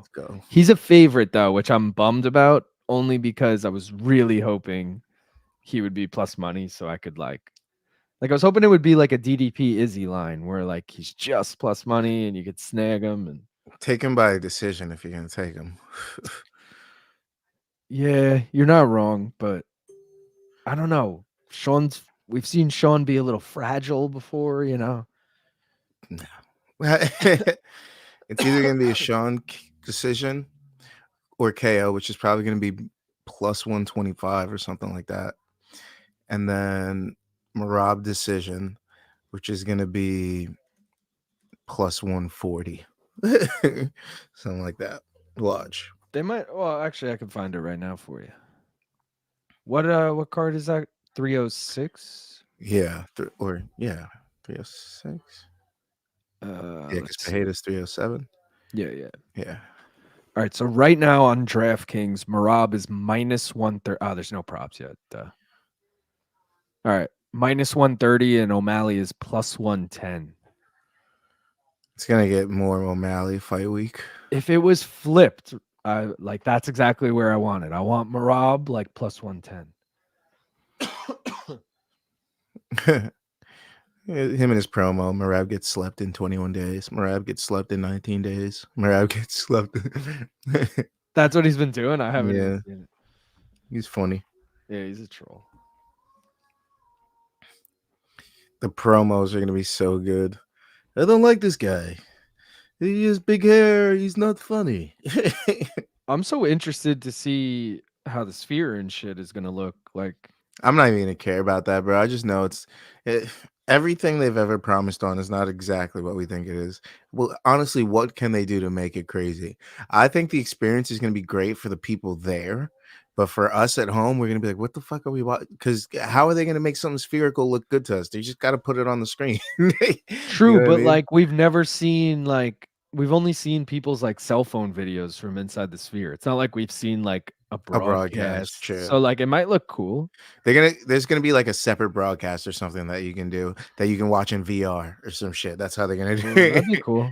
That's what they're gonna do. If I had VR, that would be really cool. Yeah, I have no Oculus or any of that shit. Yeah. But it'll be a cool gift. If anybody's willing to give me a little Christmas gift, put it on my Amazon wish list. Give me a little Christmas gift. Yeah, right. Imagine that. Instead of putting my link in the one more round bio, I put my Amazon wish list. Like if you like the show, buy me some shit. Buy me a new microphone. You got like all this. Buy me a new cable. Buy me better internet. Guys, here's the gimmick parlays of the night. Alliteration's already dead. America's already dead. Australia's already dead. Canada's already dead. Dana White Contender Series veterans still alive. It was the only minus money one. You need Kuniev. Is that what we're going to call it? Yep. We need him to get it done. Kuniev. It would be minus 109 for the three of them. They're all getting a second shot. They've all already. Oh, sorry. Romious actually lost his first time. Now he just got a unanimous decision, but no contract, I don't think. Yeah, I don't know. If it's stingy, dude, if it's like season 1, 2, 3, Dana, definitely no contract. Yeah. But if it's seasons 5, 6, 7, Dana. Everyone got a contract. Yeah, I think anyone who wins gets a contract. So I feel like the roster's big enough now, though. Like, I don't remember a lot of cuts happening recently, just the big cuts as of like, what was it, 9 months ago, when they just fucking shaved off half the roster. But it's also like you forget about the people who like retire, that like Michelle Waterson just retired. Like I'm sure they were giving her a pretty penny, and now you're replacing her with a 12 and 12. Like, all right. True. You know, like there's she's probably not the best example, but she's just a veteran that retired recently. Like maybe Tony, if Tony comes off the books, that's a lot of money saved. Now you're replacing him with this guy. Bye, Tony. Yeah. Enjoy retirement, my guy. Who knows if he's coming off the books, but I'm gonna leave one glove in, and then he's gonna come back one day and do a grappling, like a fucking CGI with Khabib. That would actually be sick. Yeah. And then it's gonna go to decision, and then that's gonna be his win. Mark my words. Clip this in the future. Real quick, I'm gonna run through the facts I got on this fight. Kuniev is 11-2-1 with 1 no contest. He is 32 years old, and he fights out of Dagestan, Russia. Dagestan. Hugo Cunha is 8-1, 31 years old. Fights out of Rio de Janeiro, Brazil. Brazil. Kuniev won on Contender Series 3 years ago by third round TKO. Didn't get signed. Then went and beat Anthony Hamilton in Eagle FC. Then went and beat Renan Ferreira in PFL. But he popped for multiple PEDs, so they turned it into a no contest. He did not finish Renan Ferreira either. They went 3 rounds. But either way, Renan Ferreira is fighting Ngannou right now. All right. It's a good feather in your cap. Hugo is the LFA heavyweight champion. All 8 of his wins have come by finish.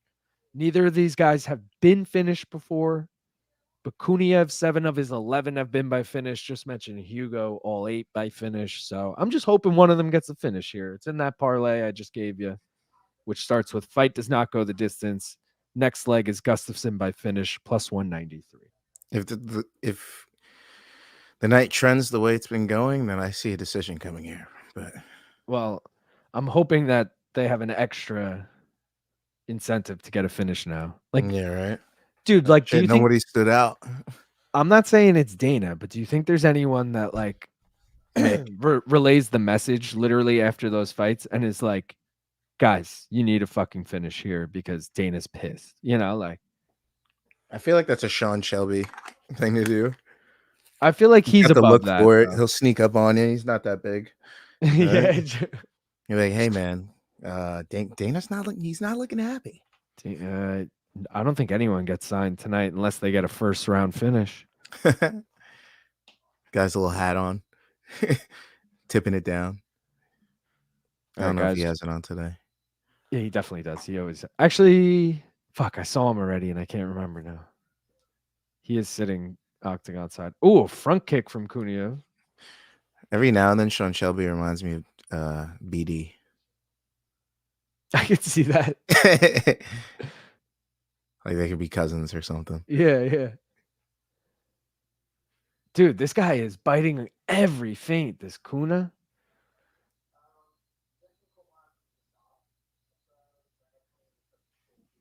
Does get the body lock though here. This already looks like a boring ass decision incoming. Mm-hmm. And they're big boys too, so you know they gas quick. So if this honestly goes over a round, we're getting a decision. I had over 1.5 initially. Heavyweight overs.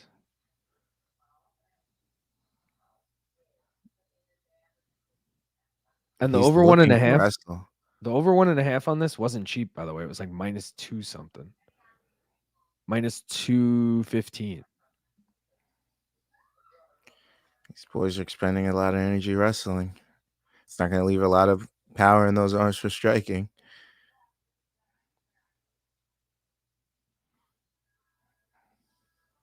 Blood filling those arms. Hugo's working hard on this takedown. Transitions to a single leg here. Lungs working. These guys are already starting to breathe heavy.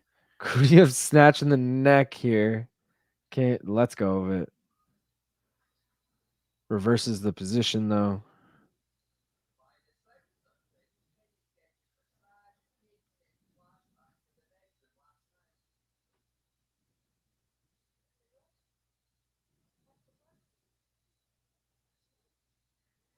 Fuck, man, this fight sucks. They do not want to fight at distance, it appears. Are their corners interesting at least? I thought that was Sean Strickland down there, bottom right, but definitely not. I don't know. The Brazilian guy's got a bunch of Brazilians. The Russian guy, I've yet to see his corner. Craig Jones is such a clown. What he said to Gordon Ryan, what he posted was hilarious. What did he say? He's like, Gordon was gloating. He was like, I made so much money this weekend. Thanks, pal. And then Craig was like, yeah, no worries. Buy your wife's boyfriend something nice. It's such a Craig Jones thing to say.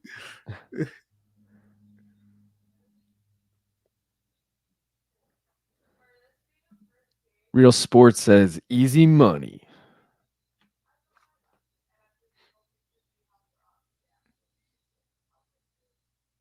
Kuniev working to the back here. Come on. None of them can get a fucking takedown.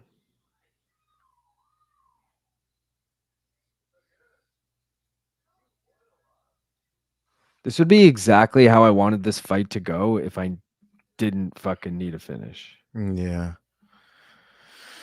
Like if I still had that over 1.5, I'd be all into this. I would have definitely took this to go decision. I would have taken Kuniev decision. I'd be regretting that because it looks like it's a way closer fight than it should be. Yeah. Cunha doesn't look that bad. Not at all. If he's got the gas tank, he'll be fine. Ooh.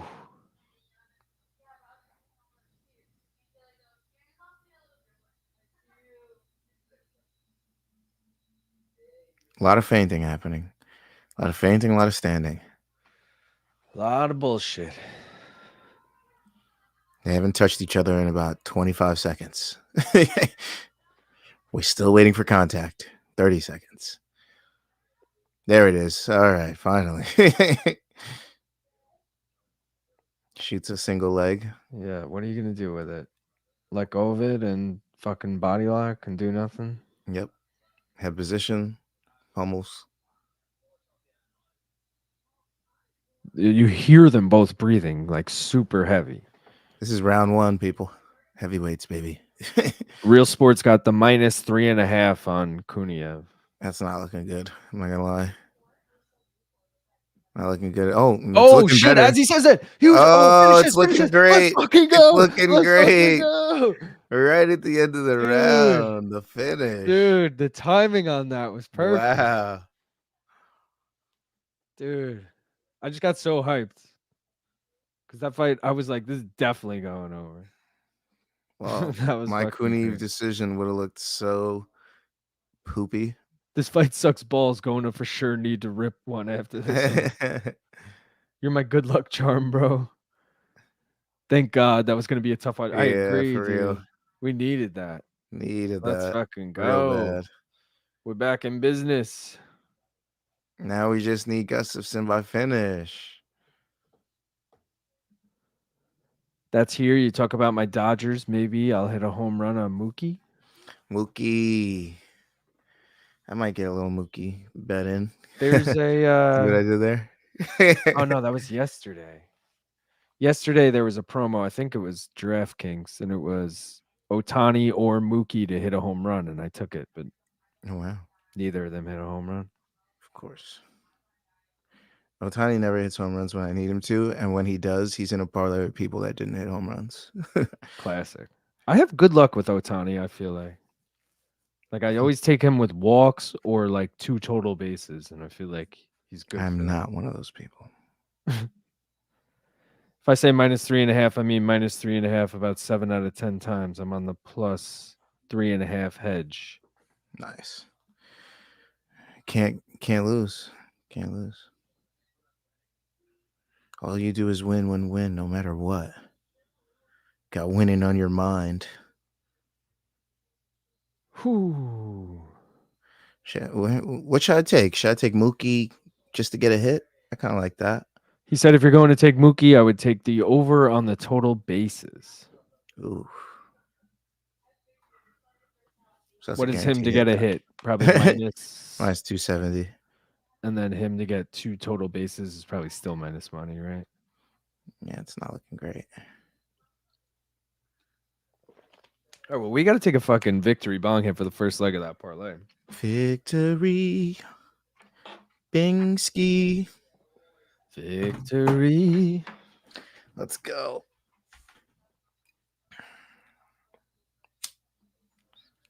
Let's go, Chandler Bing. Wait, I'm not that ready, Chandler. Chandler Bing. There's like an episode where he fucking has like a fake name and it's like Chandler Bong. I love that. All right, cheers. Cheers, bro.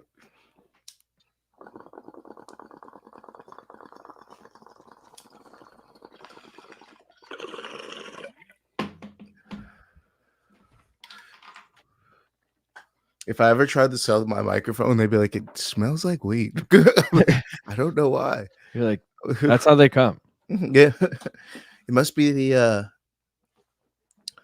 what's it called? Little fluffy fucking thing. The boom on it. Not the boom. Mic flag? Not mic flag. Windscreen. Yeah, the windscreen on it. This guy, you will be getting a contract. So did you add Kuniev to the survey? Is he in there? Say that again? Oh, this was before Kuniev won? Yeah, I'm going Haddon. Haddon all day. 60% on that vote, baby. Oh, you're talking on that. Yeah. Should I end it and add him? Yeah, for sure. And then one more at the end of the night since we're not doing a mystery bet.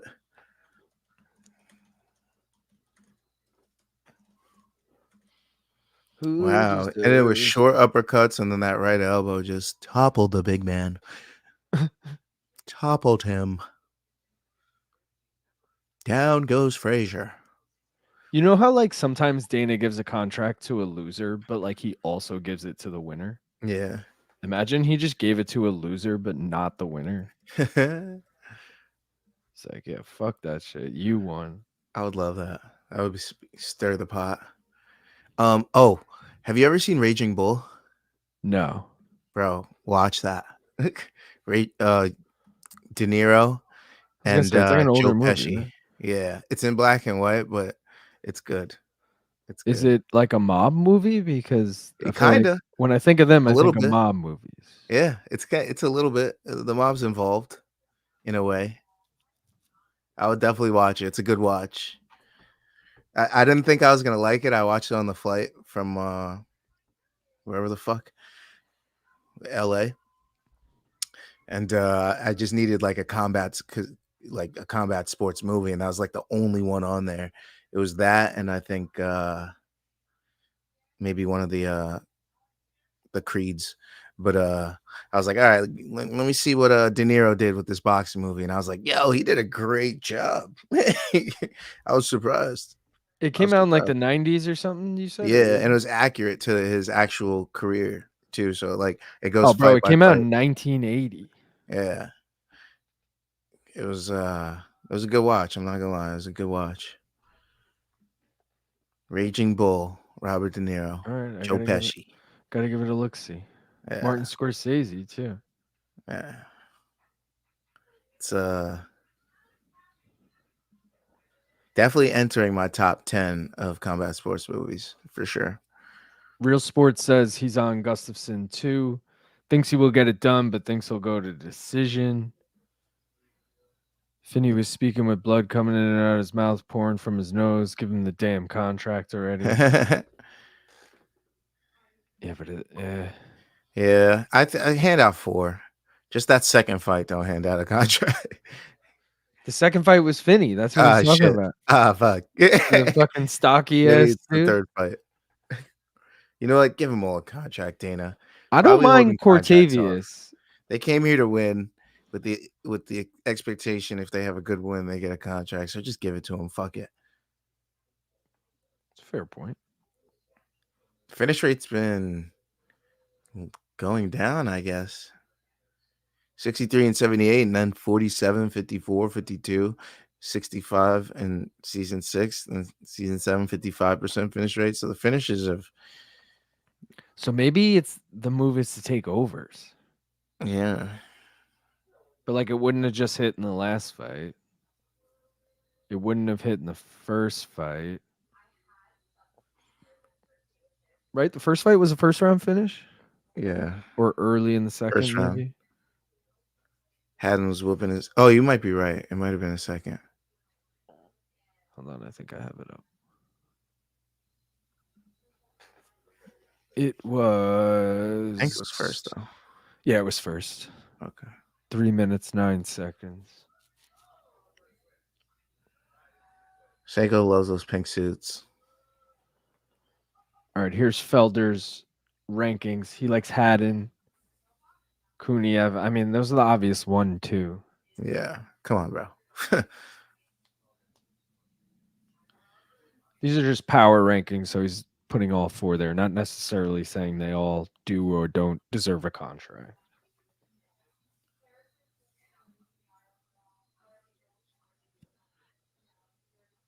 Man, this must be excruciating for that guy because he's probably like talking to his coaches. Like he's probably like, "Bro, this is my 3rd time. They gotta give me a contract." They're like, "No, they have to. They have." And if he wouldn't, oh, that's gonna suck so bad. Yeah. Real Sports says Finney fought a very tough opponent. I don't think he's getting enough credit for his size and his good wrestling instincts. Well, I was saying earlier, so he fights at 85, but Dana told him, I want you to drop down to 70. You're too big or you're too small for 85. He didn't, and he fought at 85 again. Also, his opponent hadn't fought in 2 years. So Yeah, I don't know how tough he tailor was. made for him. Yeah. Especially wrestler. And tall and long is easier to take down. Tall, Oh at yeah. least. So So very short, strong minorities. Worst nightmare. If that guy had been for the Dutch or Sweden or something, would have been some kind of knee knockout. Just saying, I watched his last fight on Contender Series. I think he really earned it. Give me Finney for the contract, 100%. If he doesn't get it, I'm pissed at Dana. Yeah. At least he's persistent and he keeps, putting on good fights. Give it to him. He is undefeated. Hmm. We're getting the promo right now for the main event. Pat Pytlik and Andreas Gustafsson. This is the main event of the evening. Gustafsson is 10-2, 33 years old, fights out of Sweden. Pytlik is 9-1, 35 years old, and fights out of Ontario, Canada. Andreas has won 4 of his last 5, and his last fight lasted just 10 seconds. Pytlik has won 2 in a row by first round knockout and has only fought twice in the last 5 years. That's why I'm fading Pytlik here. He's 35, hasn't been active at all. And pretty much if he doesn't get the KO, he doesn't win. Heavy hands, though. Yeah. That guy looked like Paul Felder that he knocked out right there. I was like, Paul Felder? Imagine. Gustafsson, though, huge finisher. 9 of his 10 wins by finish. And Pytlik was finished in his lone loss. I have the over 1.5 written here as a single, plus 105. 5 of Gustafsson's 12 fights have hit it, and 4 of Pytlik's 10 fights have hit it. So not the biggest hit rate, but it's possible. You know what would be an interesting list? What? Really good MMA fighters that never got a title shot. I feel like Paul Felder would be on that list. Never got a title shot or never won a title? Never got a title shot. Like, never even got to fight for the title, but they were really good. It's not a lot of those. So many names are coming to mind, but I'm like, fuck, they fought for a title. Yeah. I'm like, Joseph Benavidez. Fuck. I'm like, who else did I just... Rumble Johnson. Fuck.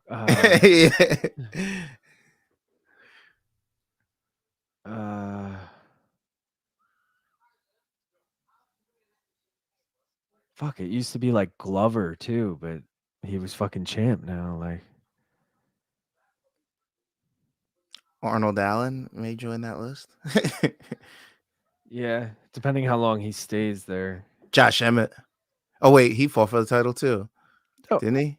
Oh, interim, yeah, against Yair. Yeah. Damn, I can't believe that was a thing. Damn, yo, wait, fuck. There's definitely someone. I need to like see a list. Yeah. I'm like it's a going really through the tough weight one. classes. What about like an old bantamweight, like Rafael Sunsao or something? Ooh, what's his name? The one that fought in bare knuckle. Oh wait, Dodson did fight for the title. I'm a dumbass. Yeah, I feel like a Sunsao did too. Did he? Against Dillashaw, I want to say, back in the day? Maybe an interim. I might be making that up. Either way. Dennis Bermudez. No. Sorry. You're like, I know you Long Island favorites here, but calm down. Yeah, straight up.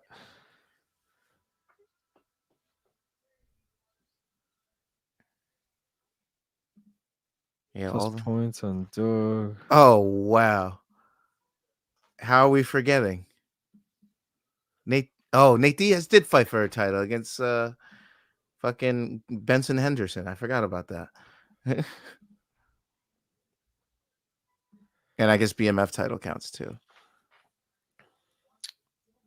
Fuck, man. There's no one. Yeah, it's really trying to think. Because if you're a legend or you've been around the top 5 for a while, you get Jim shot Miller. eventually. He's really good. You gotta give that to him. But like, what was his best run that warranted a title shot? You know what I mean? Beating nobodies. You're right. Yeah, and like, how many in a row was it in the UFC? Like 5 at Yeah, like best? Felder knocked out Oliveira. Like, that's a solid fucking win.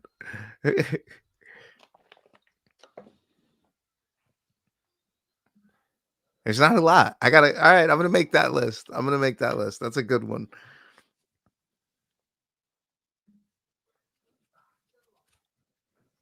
That is a good list. That'll be fun to look up too. Yeah. If I think of anyone, I'll send it over to you. All right. I think I'm gonna make a top 5 MMA fighters with records, or top 10, something like that.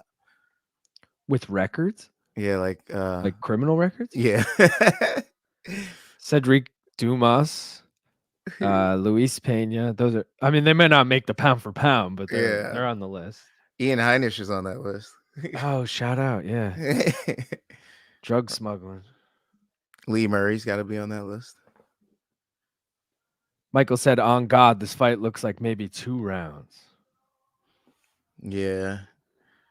This guy, one of these guys looks tough, and one of these guys is tough. Pat Pytlik, and I think it's 35. The same guy. Nothing really. Fucking Pytlik's 35. The other guy, Gustafsson's 33, and Pytlik has a half an inch reach advantage. Otherwise, their stats are pretty much the same. Oh, Pytlik. It sounds so wrong saying his name. Oh, Pytlik.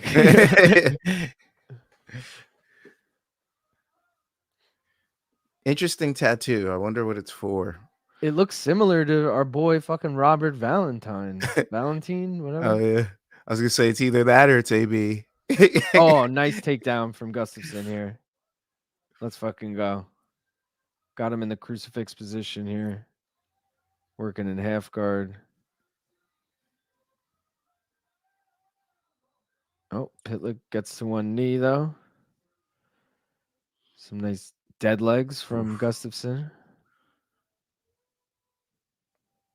But yeah, Valentine's probably going in my parlays. I forgot that he's fighting this weekend. That's definitely going in my parlay this week. He's good odds too. He's like minus. I got him at minus 125. He's very lovely. He opened the odds on that fight are crazy, dude. If you follow the track on it, he I can't remember if he opened as a dog or a favorite, but either way, he opened as a big one of them and then completely shifted the other way and then went back like a day later. Yeah, it was like, what the fuck? Somebody was waiting at the betting counter to tip the scales. Straight up. But like 2 days in a row, you know? It was like, wait. One on each side, I guess. Yeah. It was weird. Couple Jonte Porters, you know? Couple Shohei Otanis. You never know.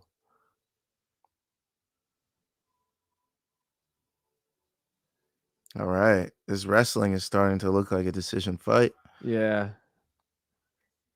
But I said that about the last one. That over 1.5 is plus money.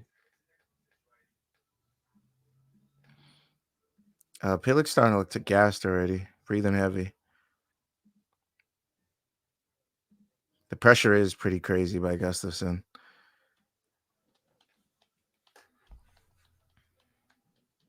He just needs one well-timed knee to the gut, and Gustafsson could end this. This guy's opponent working hard, trying to get away from him. And just big elbow. Yeah. Elbows and knees. Another one.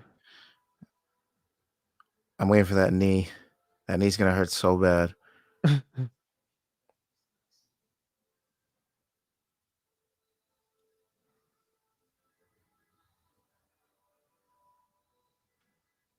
Still working him against the fence. Oh, gets a takedown here. Lands some shots. Pytlik gets back to his feet again. Still just being smothered by Gustafsson, though. Throws a knee himself. Pytlik, that is. Gustafsson throws one right back. A little deterrent. He's like, I'll throw one too, motherfucker.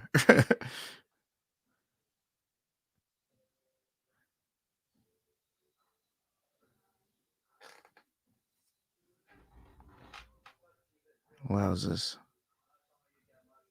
Oh, Pytlik gets the reverse here. Oh, and Gustafsson just runs right at him. Yeah. Defense. Comes right back. Throws a big left hand. All offense.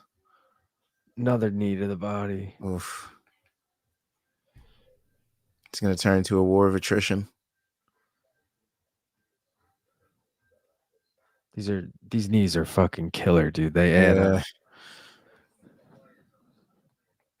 Especially when you can't get them off you and you're trapped just taking them. Yeah.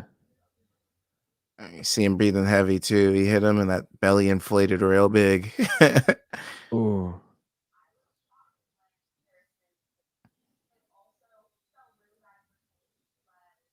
Pytlik is tough though.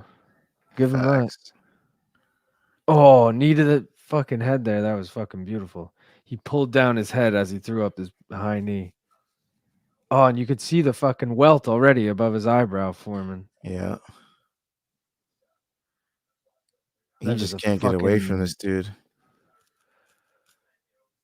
Oh, another nice left hand. Oh, did Pytlik hurt him? I think he definitely threw offense back, but I don't know if he hurt him. I think this dude just clinched up because he knows he's dominating in the clinch. Good first round, despite, in my opinion, being a dominant first round. Yeah. 10-9. Gustafsson. Gustafsson, yeah. Pytlik did better at the end there. He figured out what he needs to do. He needs to throw back.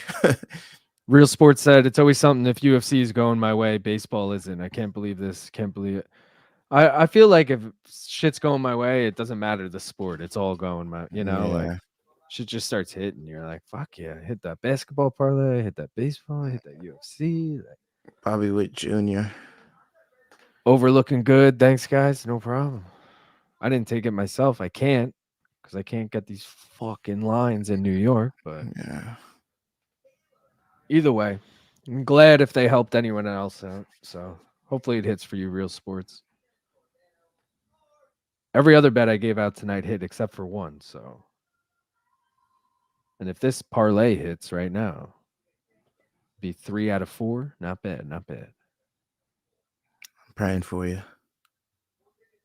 Praying for the fake money gods.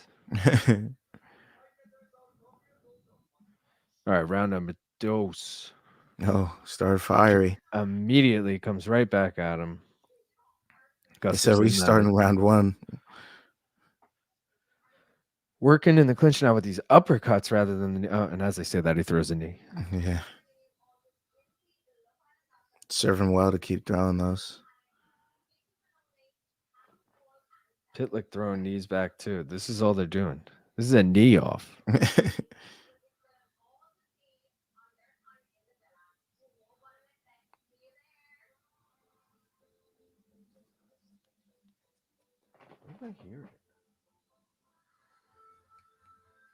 You might be hearing Love Island.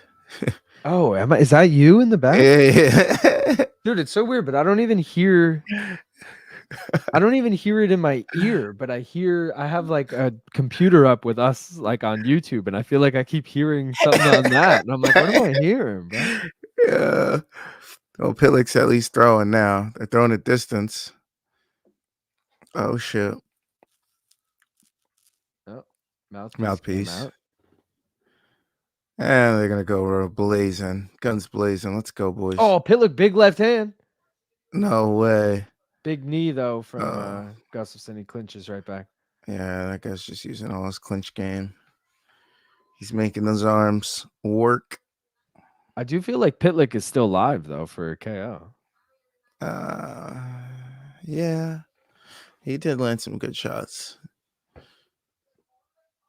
I just feel like this guy's so smothering. Soon his window to land something's gonna be closing. It's just gonna be so gassed.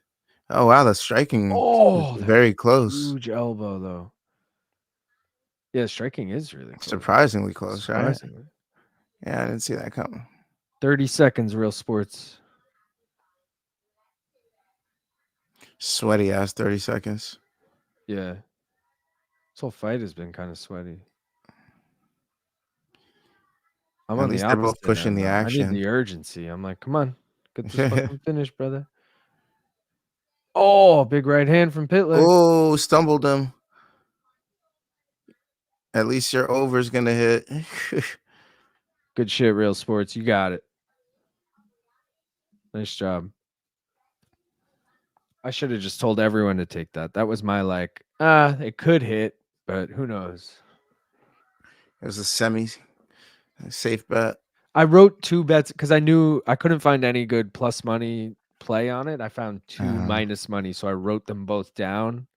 Or sorry, that was plus money. But I was just writing shit down that I thought had a chance, and then I was debating between the minus money play or the plus money single and being like, Well, you chose right, my friend.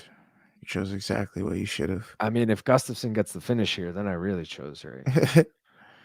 Oh, big knee, big knee, big knee. Let's go. There it is. Let's go. Everybody wins. Yeah. Everybody wins.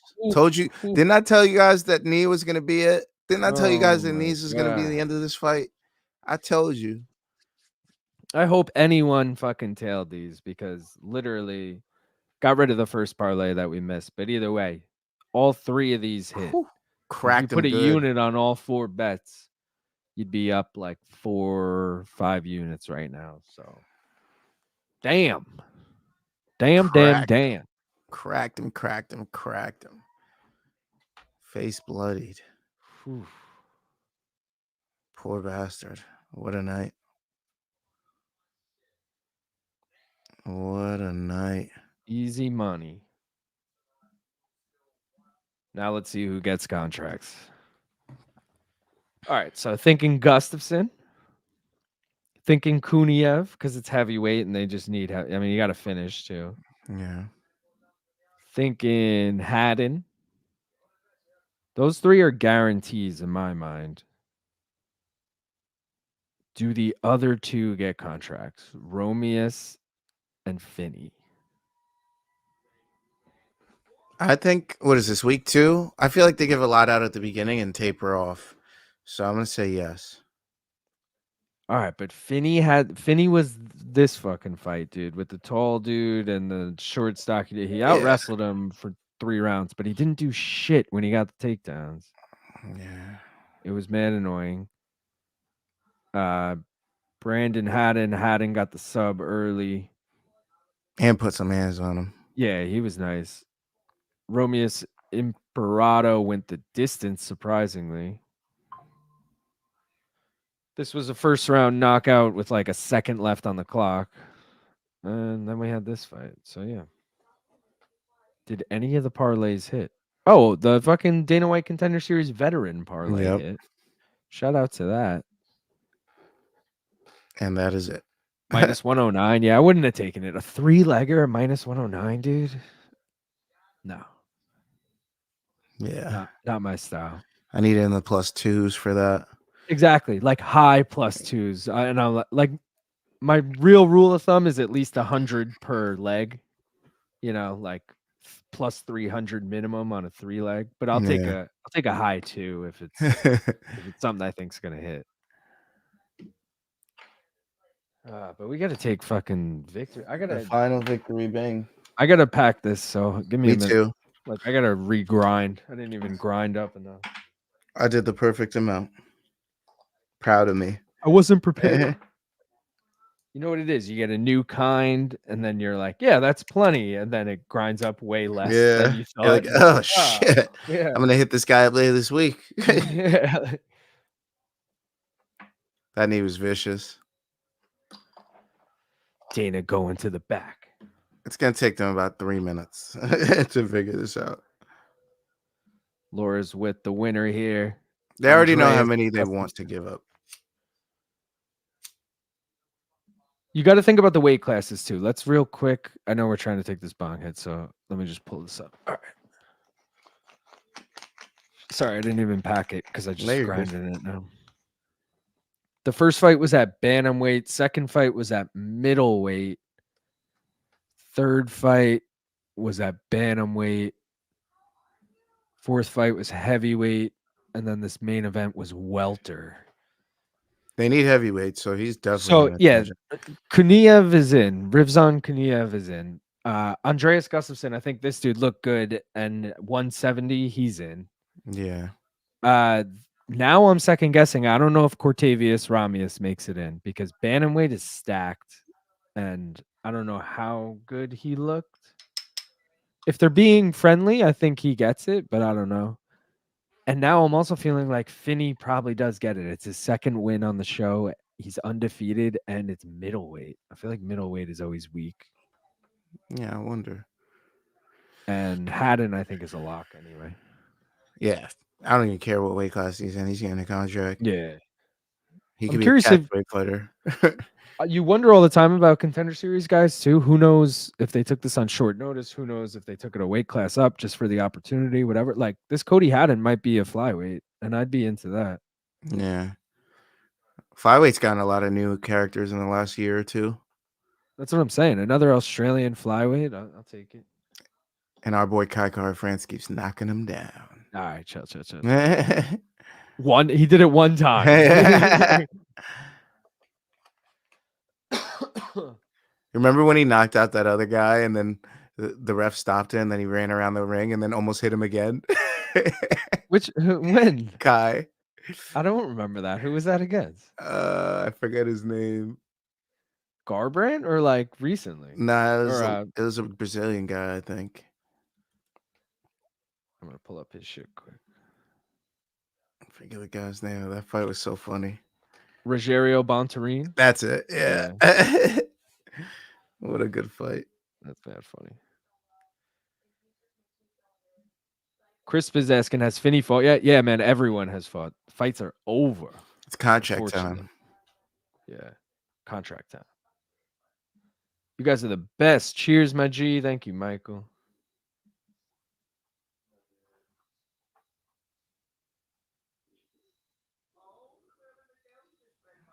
I can't wait till the day we can bet on this. Because it seems like it's going to go well for us. You took -3.5 on Astro Boy. I was saying KKF was a live dog. I took KKF +3.5 actually, but I had over 2.5 in a parlay too. The parlay was already dead, so it didn't really matter. But all right, let's take that fucking victory bong hit. Let's do it. 3 out of 4 on the night. Cheers. Cheers.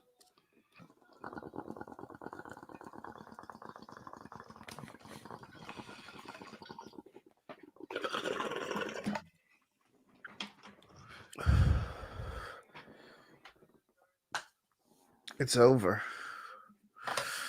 Haddon, welcome to the UFC. Oh, he's a bantamweight, dude. Yeah, I was saying that. But I don't think middle bantamweight, he might not get it. Yeah. Because bantamweight is stacked, but this dude looked nice, so I feel like he'll get it. They might make him fight each other. Imagine. Rematch? Right, you got to fight one more time. No. Dana said it was an odd night.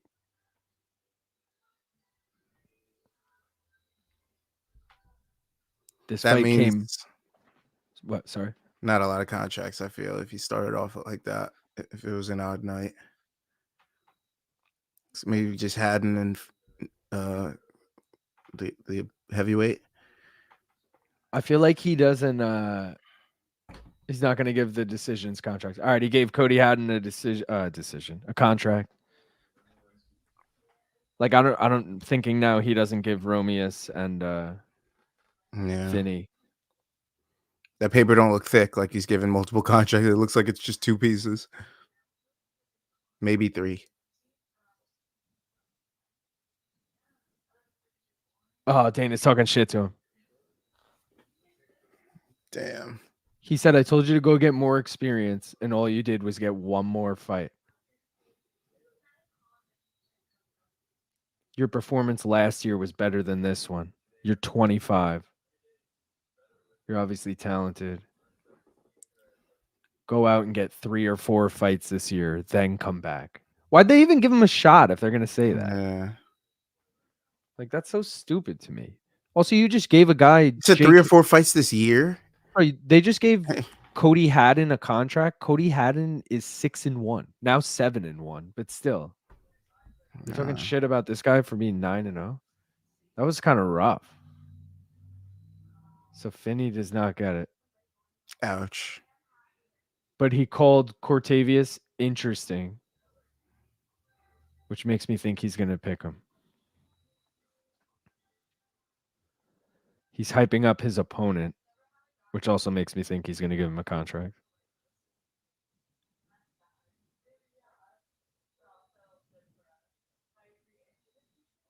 You're one of the most gifted athletes I've ever seen.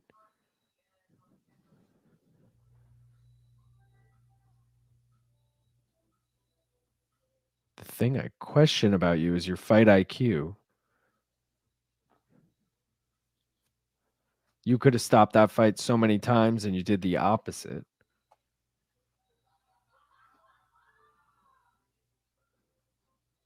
You hurt him to the body, but you didn't throw a body punch the entire time. It's fascinating. Yeah, true. He's not wrong about that.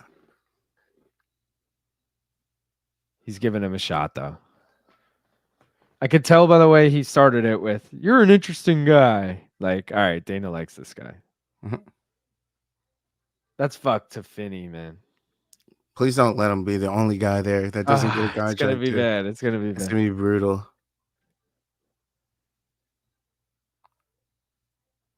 We'll see him in the PFL if that's the case. That's what's gonna happen. He's gonna be the next Brendan Loughnane. Oh. All right.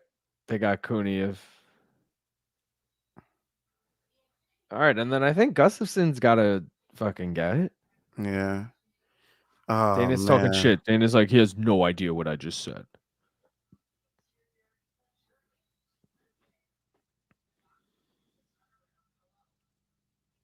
Oh, this is going to be so brutal. Finney's sitting there by himself. He just said, I say this all the time, I'm not looking for 30-year-old contenders, which is what I said earlier. And this was two 30-year-olds fighting.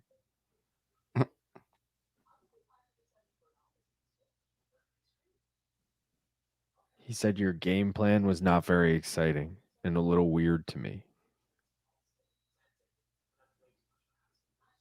And then he said, who the hell am I to judge your game plan when it ended the way it did?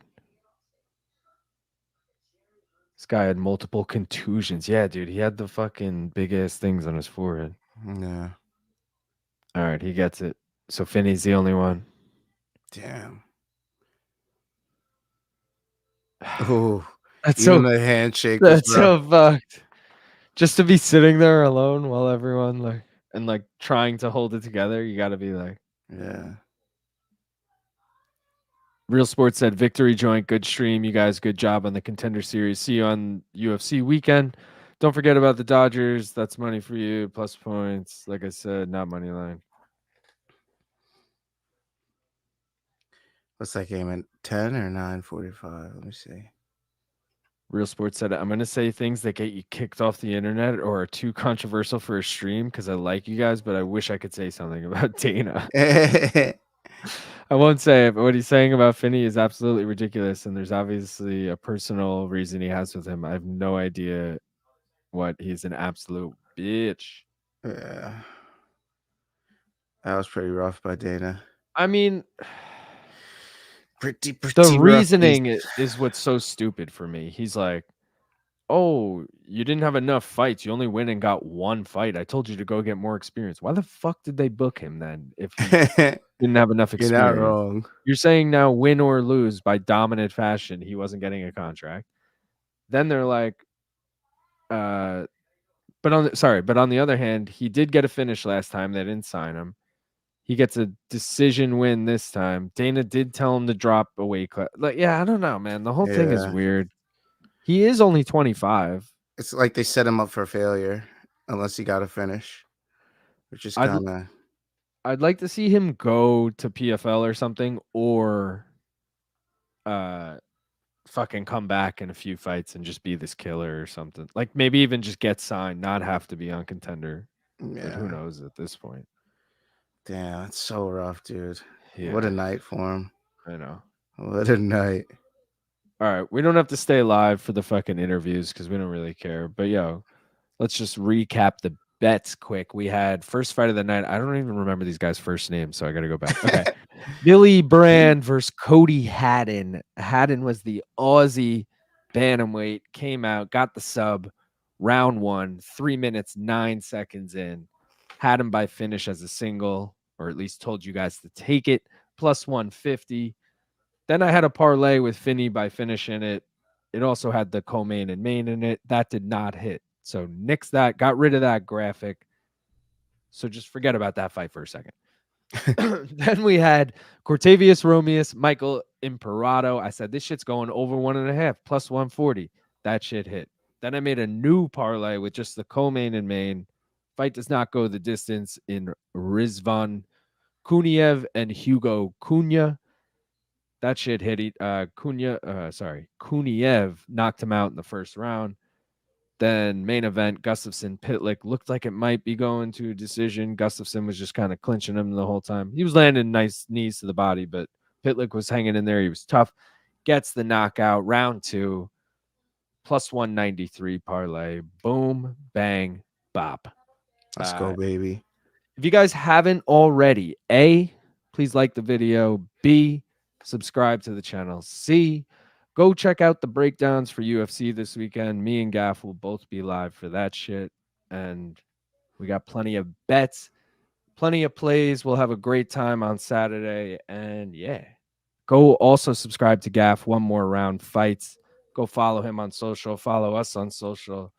You know the fucking drill. Gaff, you got anything you want to say? Nah, just enjoy the fights. All right, guys. You heard it here.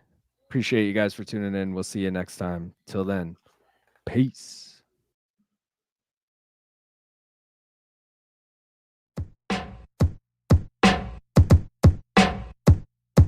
We got papers, we got riches, we got pounds of green. Yeah, we got pounds of green.